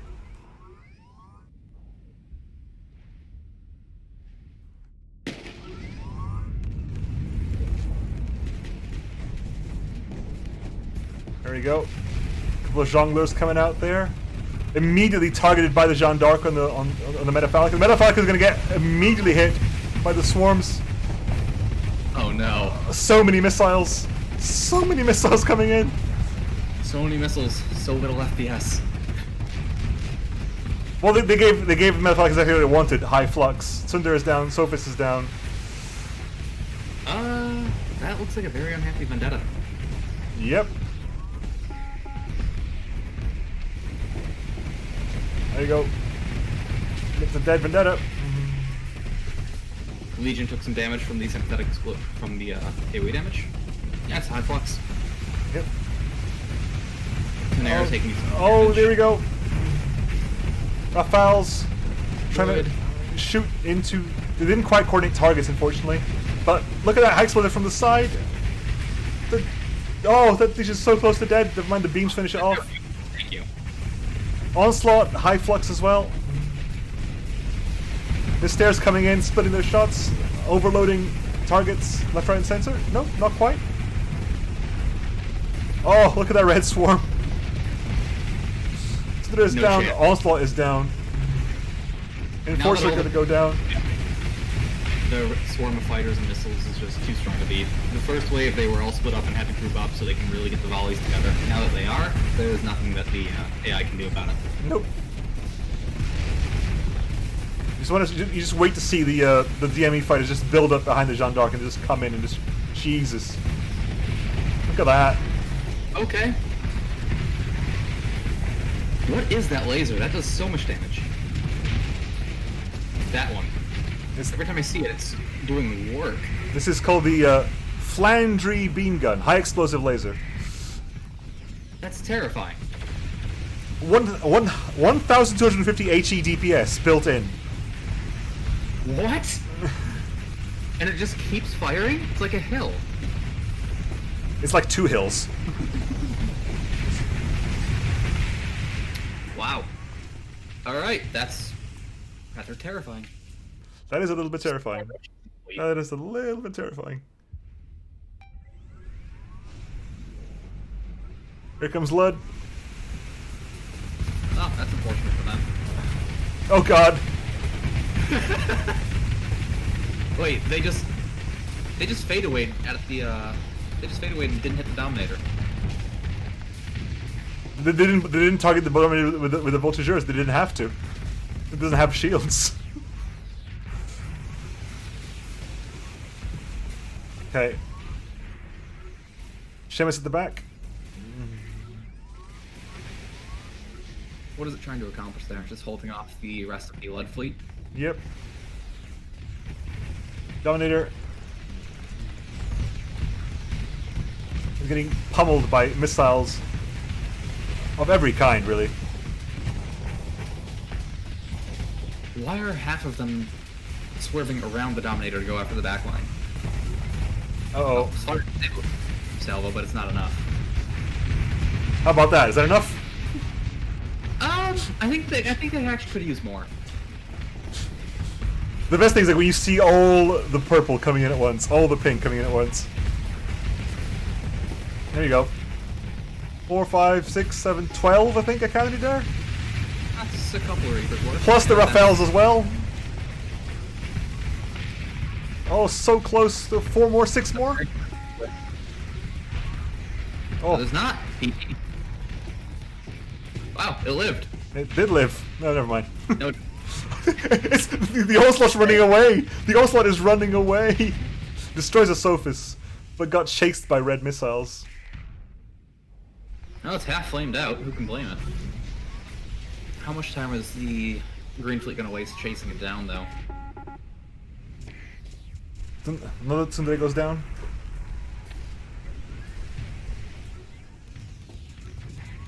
Ooh. See, it's over there. The Gremlin is still alive somewhere. Broadhead goes down. Broadhead, Bonnethead. Challenger goes down. Gremlin's like... Red. The Gremlin's like, I cannot come out, but had 0 CR at that point. Had to come out to breathe. So Wave 3 is almost done. DME fleet at full strength. Red fleet at 2/3 strength. Yeah. Yeah, the carriers just need to focus this thing down. The Onslaught can't do anything to that much fighter and missile spam. Sure, it has a couple flat guns, but only so much it can do. It's got a couple of flat guns. It needs more than a couple of flat guns to stop all this pink. Okay, even if it had only flat guns, it still couldn't stop it. Nope. Oh god, it's taking so much damage. Oh, here comes the Rafales as well. Onslaught goes down, and where are the Condors? There they are. Always the Condors. That's 12. There's another 12 possibly. Phew. Man, imagine if they didn't whiff. I do like it though. They do have a weakness of just being incredibly immobile and easily dodged. Yeah. Well, that's it. I mean, not like it matters, but they just fire more. Oh, the Bonnethead was still alive. The Condors are not the last to die. Right. Secret Wave. Although I do like the javelins more from II than the Javelin Death Glints? Sword. No, the Pixels. They're called Pixels. That was my bad. Sorry, I got it stuck in my head then. Yeah, I'm constantly correcting myself now. That was not a great split for them. Yeah, they have split up a bit too much. Oh, I'm not sure why they're doing. Okay, there you go. a bit better, but still, they could have, if they focused their missiles more on the cassowary, they could have done a bit more damage, I think. They started firing on the Eternium. They're not hitting the same targets. They need to focus them down. That's the strategy with a missile fleet like this. You have to just overwhelm each individual ship at a time. Tornado hits end of PPT. Has taken quite a bit of damage as well.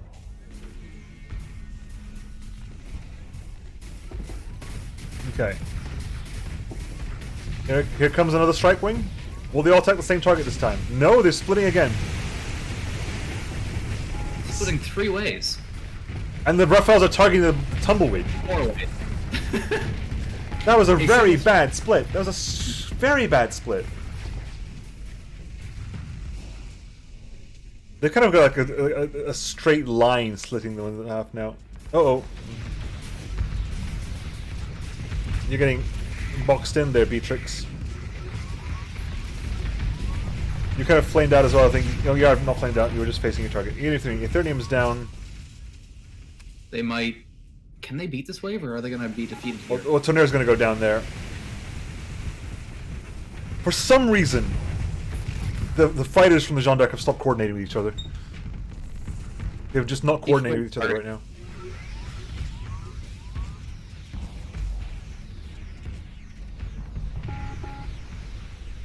The Jeanne was kind of abandoned, but the Jeanne's fallen back into the enemy lines, into the line again, so...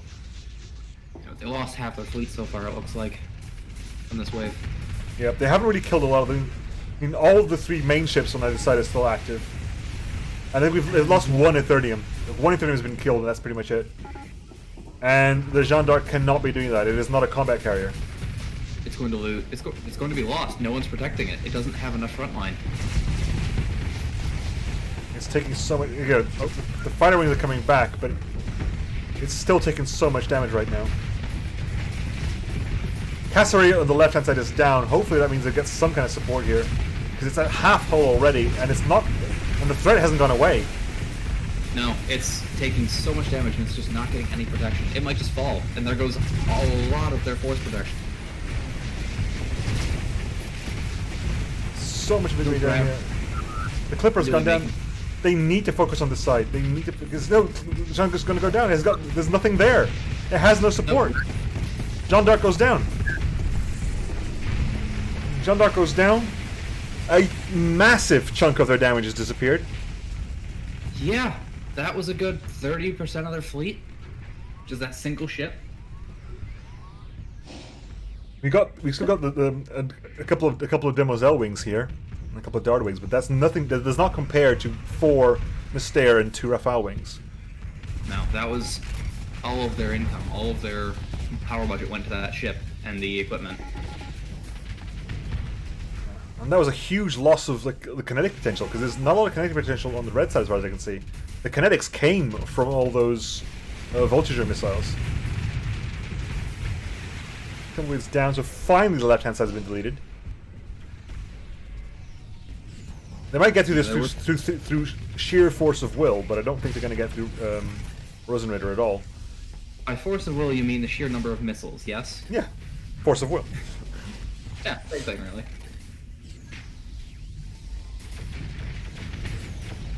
And basically, if they manage to coordinate it so that basically several pixel come from either side.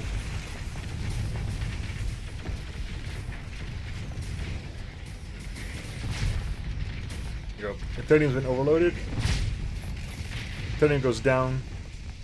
Cassowary, again, kind of being hit from all sides here. But it needs more coordination.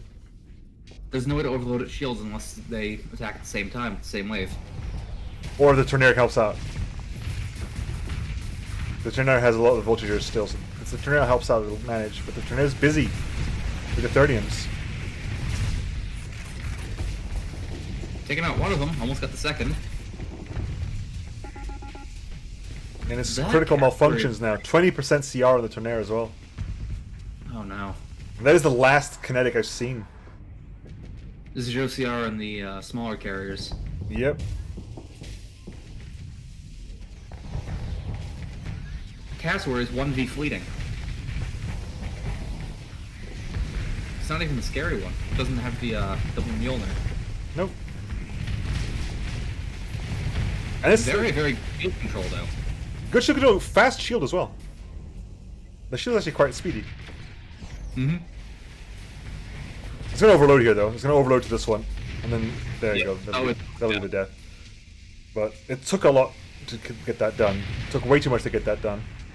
Yeah, it does. Oh, at least they made it to Rosenritter. So they had the same... They didn't lose any points, it looks like. Well, this isn't a reroll. This isn't a rematch, so...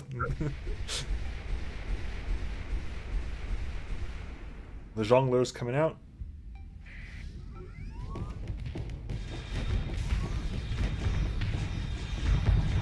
Oof. Wow. That high explosive doesn't even touch the shields of that Regalia. That point defense swarm is very, very good. Those funnel bits are really good point defense. You can out-missile them, but it's not going to be easy. You just need more missiles, and they're too split now to do so. Both Shimexes over here are overloaded. You pummel about little fighters as well. Shimex goes down. Shimex goes down.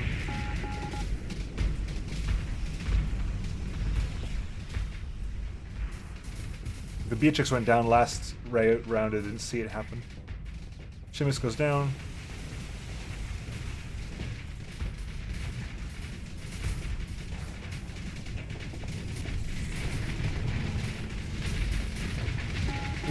Okay. Overloaded there. Tonnerre goes down. Durlon takes a lot of damage in sympathy. Goes down as well. There's one Durlon left for DME. And it's extremely badly hurt. Being hit by on all sides. It's going down. Yep. Durlons are down. DME's wiped out. All that's left is a couple. A few They have no way ships. of getting Rosenritter shielding anymore.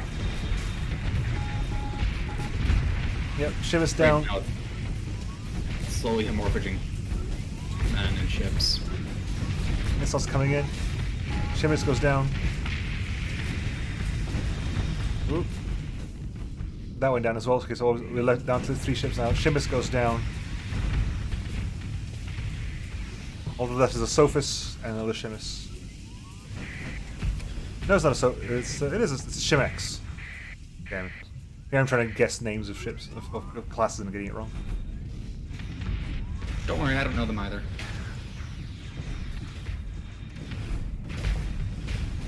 Unfortunately, that is one of the few mods that I didn't play around with much. Look, even when a missile wave comes out, there are so many drones here, like 25, 30 drones. It's 5 per small regalia, so it's 25 here. All that's left is one last Shimus.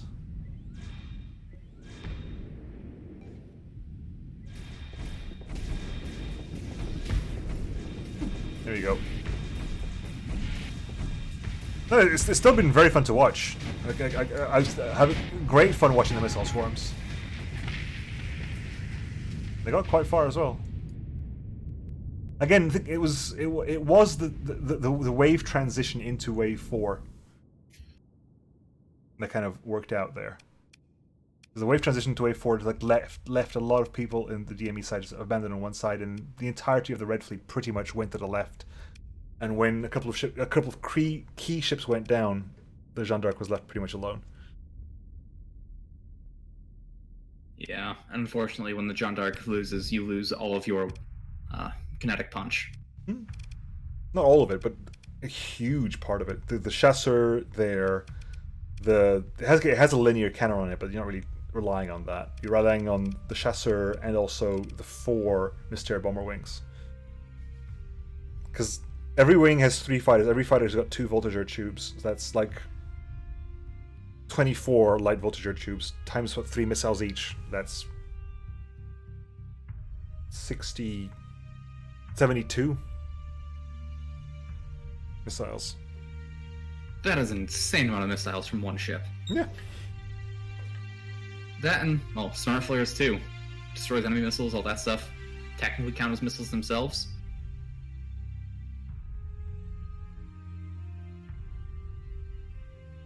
Oof. Right, so... Oh, hang on, something's happened in Discord about the last mission. Yep, Tartiflette messaged the group.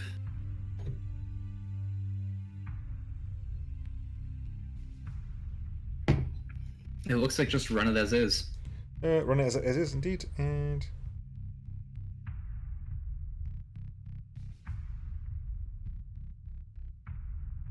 Okay, let's have a look at... Let's do black and white. Which is Neutrino and DME. Apparently this is intentional because they could not afford to basically fill up Normandy. Yeah. So here we go. The Banshee, a couple of vices, a grinder, a sledgehammer, a couple of criticalities, a couple more sledgehammers, 3 relativities, another grinder, a couple singularities. On the here side we've got 2 Wanderers, a Cobra Mark 3, a couple of Vespers, a single Bria, another Cobra over here as well. And basically the Jeanne d'Arc has got 3 Demoiselle wings and 3 Spirale heavy fighters. I'm just hoping for a Neutrino redemption arc that actually, functions. That's a redemption arc. Right.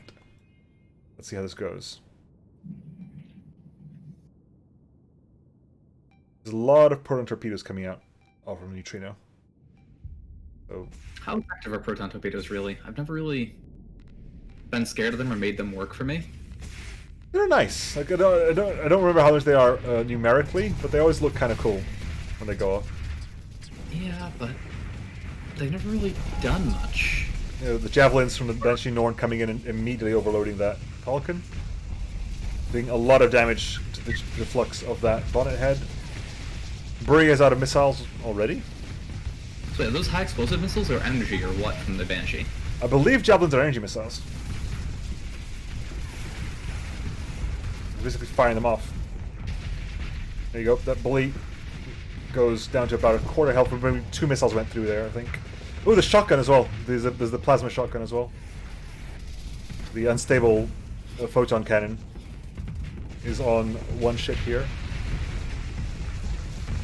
I believe I see it in the bottom in the middle. The one with the very large nose, it looks like. This one here. Or no, that one there. I think it's, yeah, this one here. Yeah.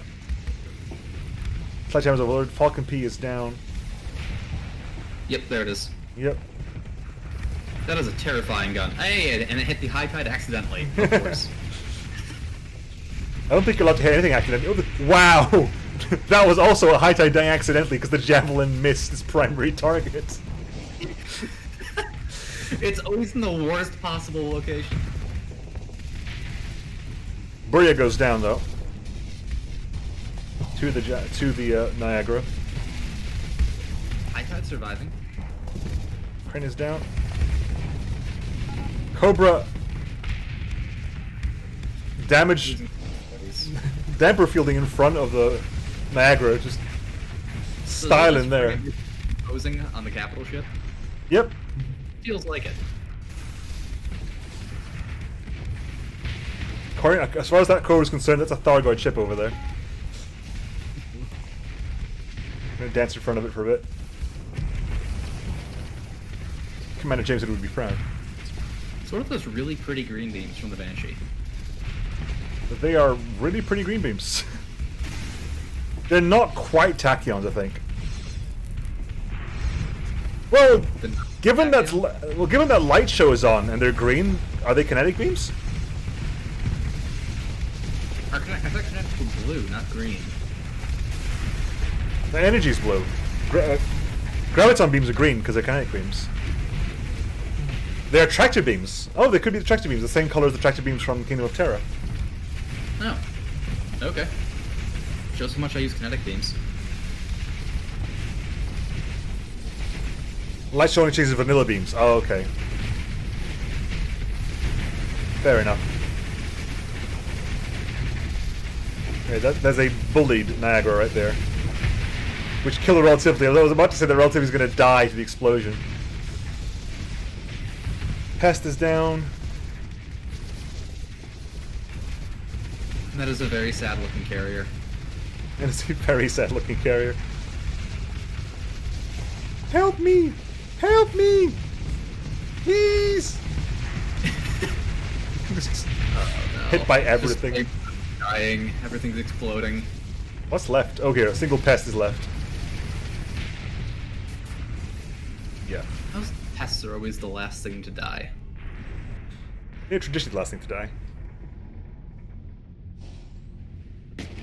There we go. Here comes Cassadar. And this honestly could go either way. Oh, nice full frontal ramming maneuver frigate on multiple capitals. Yep. Again, okay, there is support. As I said, the Jeanne d'Arc is very exposed here to the Metafalcon, but there is Banshee support.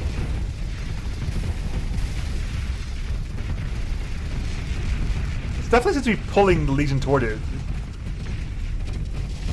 Oh, overloads the Legion! Overloads the Legion! What's the Normandy off on the west side even doing?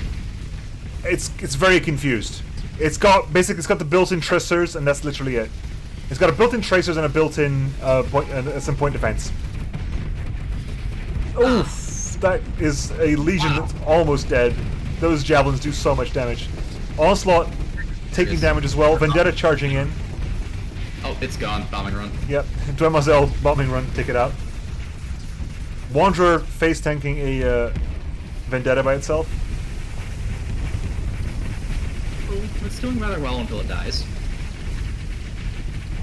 Javelins come in though and do so much damage. Overload the Vendetta.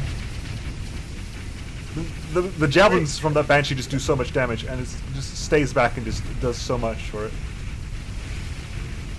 Nope, incoming Legion. Yep.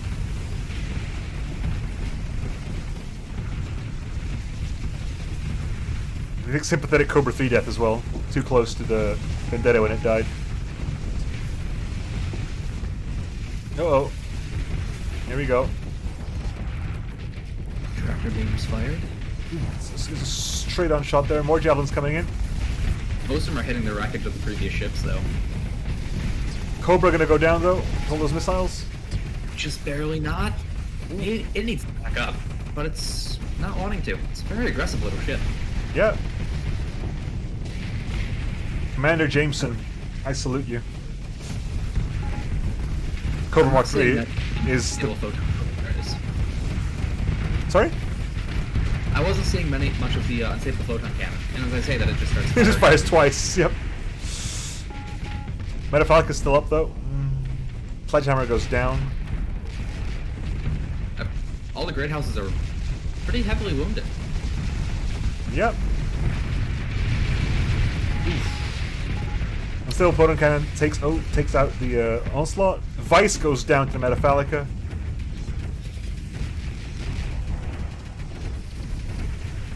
So many photon torpedoes coming in. Here comes the javelin. Oh, a single javelin. Oh my god. Must have hit Still something else. damage. Ooh, Cobra Mark 3 goes down, sniped by the Metafalica. Photons. Oh, Ooh. that beautiful. Oh, It's very impressive. textbook in the rear end there as well. Coming in. All the fighters coming out. Vesper kind of trying to duel the Enforcer there. Will not die to some shots out from the Metafalica. Enforcer's the only thing that's left. Normandy is fighting the Enforcer. With what is the only question I can ask myself. Most effective weapon, a dirty look. Pretty much. It has nothing else. It has literally nothing else. Yeah. Are they gonna make it past the secret wave to Rosenritter, though? That's my question. I'm not entirely sure it's going to get to Rosenritter, to be honest. If me saying that guarantees it gets there, that's fantastic, but I'm not sure it will. The Banshee only has so many javelins. It's burning through those in the first maybe minute of combat because it keeps just firing them on repeat. And it only has, what, 18 shots or so? Well, it's. I think it took a while for it to run out last time. Ooh, managed to get some shots into the bonnet head there. Only 2 of its javelins have gone through shields, and it stopped firing already. Nope, there it goes. Javelins reload. Oh, they reload? Those missiles reload. Well, an accidental kill on the gremlin there. Oh. Well. I need some of those in my flavor. They only reload one volley at a time, one torpedo at a time, so they can't do full volleys after a certain point. Oh, a couple of accidental hits in the front of the onslaught there. Curving the torpedo right into the onslaught's snout. Wow, overkill much. Javelin into a hound. It's overkill, come on. Wanderer goes down. That's gonna be a bully going down. Yep, bully goes down. Oof. Jeanne d'Arc being pressured by a Manta, a Gremlin, and Challenger goes down over there with a Vesper as well. Oof. Onslaught still mostly full hull.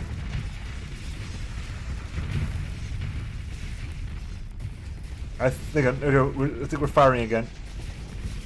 I see the javelin's ready to fire. It's taking its time picking a target.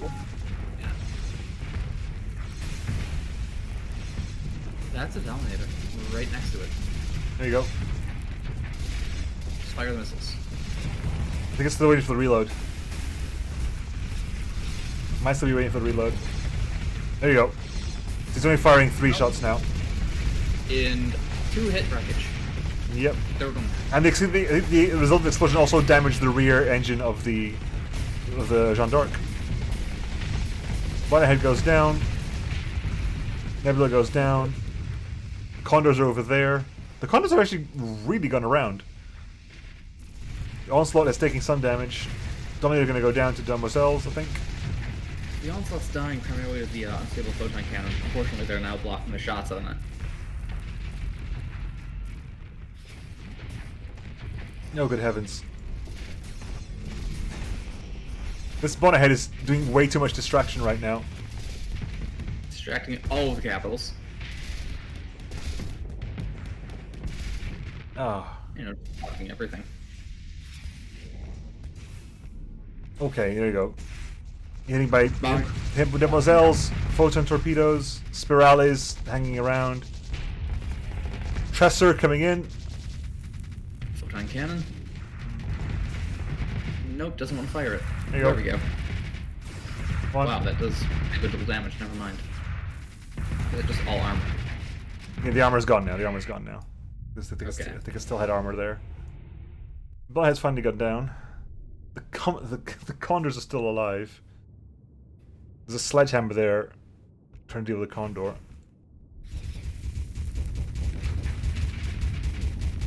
Oh, there we go. That's some nice good shots there. Right into the face. Shotgun to the face. Multiple times. Come on. It's got to do it. Surely. There you go. Beautiful. Right, Condors are the only things left now, as per usual. But they're very spread up. They lost a lot of ships. I can't see them beating Talon like this. Or not Talon. Why do I keep doing that? Seeker. We've already done it. I think Nia needs to add to the Talon thread the entirety of all of those ships to the ships that are not part of this mod. The entirety of Seeker is now needs to go into that into that thread. Yes.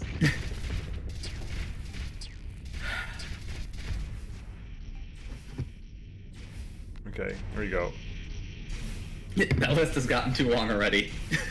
Obviously not long enough, but I'm still making that mistake. There you go, a couple more photons. Criticality is having critical malfunctions. A little bit of damage there. That's Okay, good. there we go. Condor is harassing a sledgehammer. Really? Okay, there you go. That's dead there. But will the Warhammer's kill? Oh my god! It just vented. Shields! Shields! No, they'll die to the clear up. Yeah, that's a lucky sledgehammer. Don't worry, they're just gonna die to the next wave. I mean, they're in prime tanking position right there.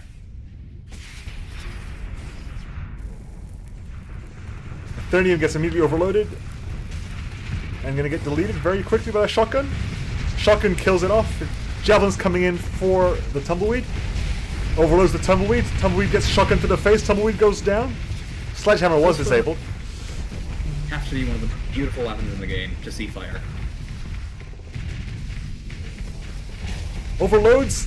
Takes so much damage to the Cassowary. Cassowary gets an entire bit of shotguns. Cassowary goes down. Wow, they are clearing this wave quick. I was not expecting that. I stand corrected. The Caster Curse, multiple-sided Caster Curse. That is a dead Eternium as well. It got a little bit too close. Okay. Banshee is going to start running out of PvT now. Oh god. This Eternium's... Dodged all 2. And the 2 that didn't dodge almost... Oh god. Overkill. Does not matter. I will fire 12 javelins versus an Eternium. Oh god, here they come. Overloaded. Yep, 3 more against that Eternium. It does not like that Eternium at all. Misses all of them. I think a couple of them hit fighters that were nearby the Maybe. city. It's firing the red doctrine. Missiles missed, fire more. Not enough, even more.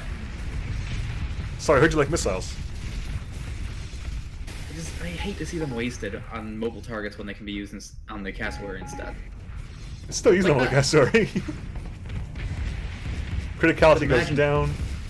It's a 24 javelins that fired at the frigates, 4 on the Cassowary instead. Demoiselles are not heading for the Cassowary, they're heading for something else. For the Clipper. Wanderer goes down. Clipper gets destroyed by Demoiselle Bomber Wings because they are ridiculously strong. Javelin's coming in. Photon torpedoes. Cassowary not having a good day. No. It is not. Hull damage on the Normandy though. On the Jeanne d'Arc. Is the Normandy still alive? Yes. Untouched. It has not been touched. It's not a threat. It does nothing. That is like the memeiest ship here. It's moral support.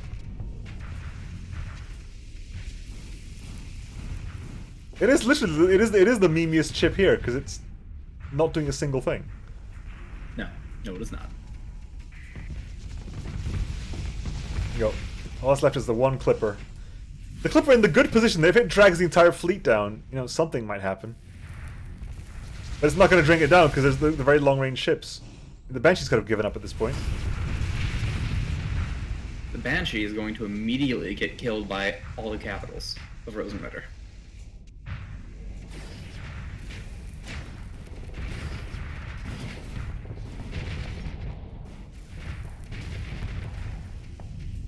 So, bets on the Normandy being the last ship to die? I'll take that.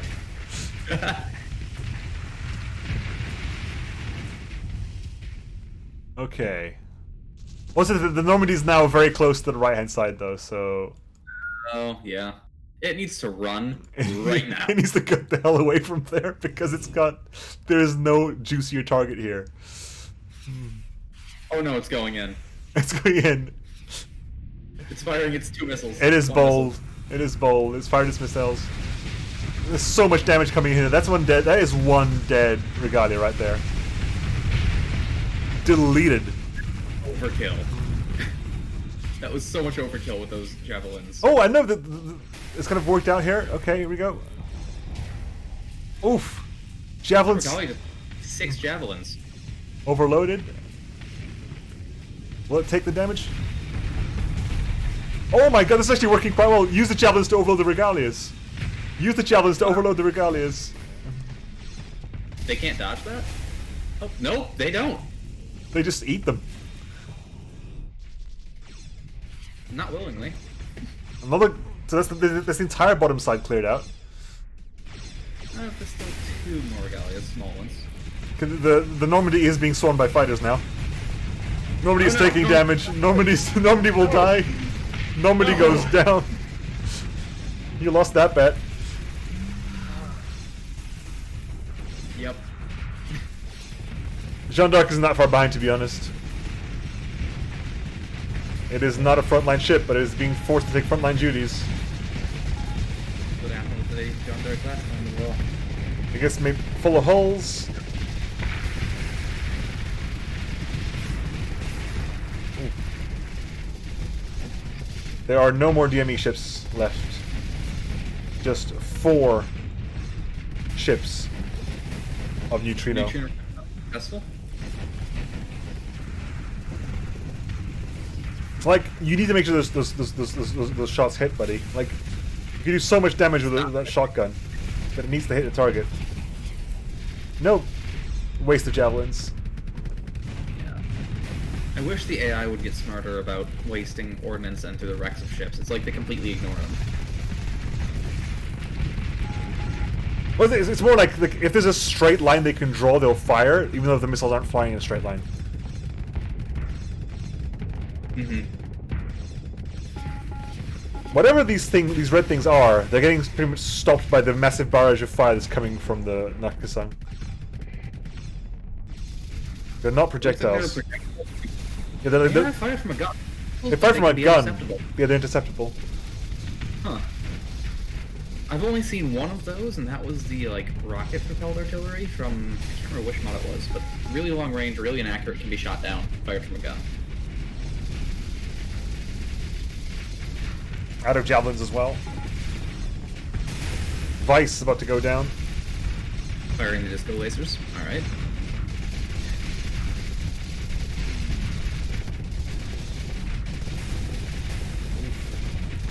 Oh, those are just photon cannons, unlike the photon shotgun. Oh. Bye. Yep. Vice is down. Banshee's last to die. But Banshee's being punished from all sides now. Goodbye, Oof. Banshee. Yep. Fall.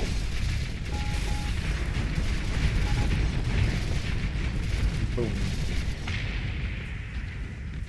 Death. They got further than I thought they were going to do, to be honest. That was a huge reverse on Wave 4. Huge reverse on Wave 4. But yeah. In chat, you were right. That gyro jets. That's what I was thinking of. And that is that, folks.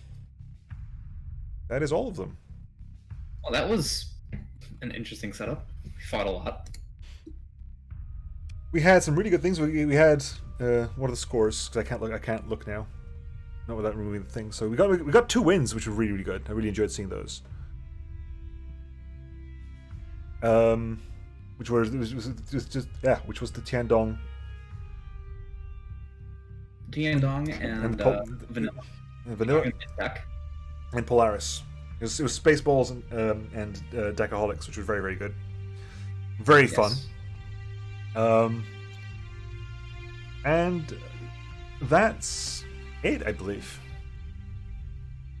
Is Neutrino mostly redeemed? It's a good question. I would say...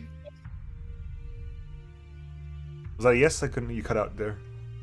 I would say mostly. They Most. did rather well. That Banshee did work. Yeah, the Banshee did work.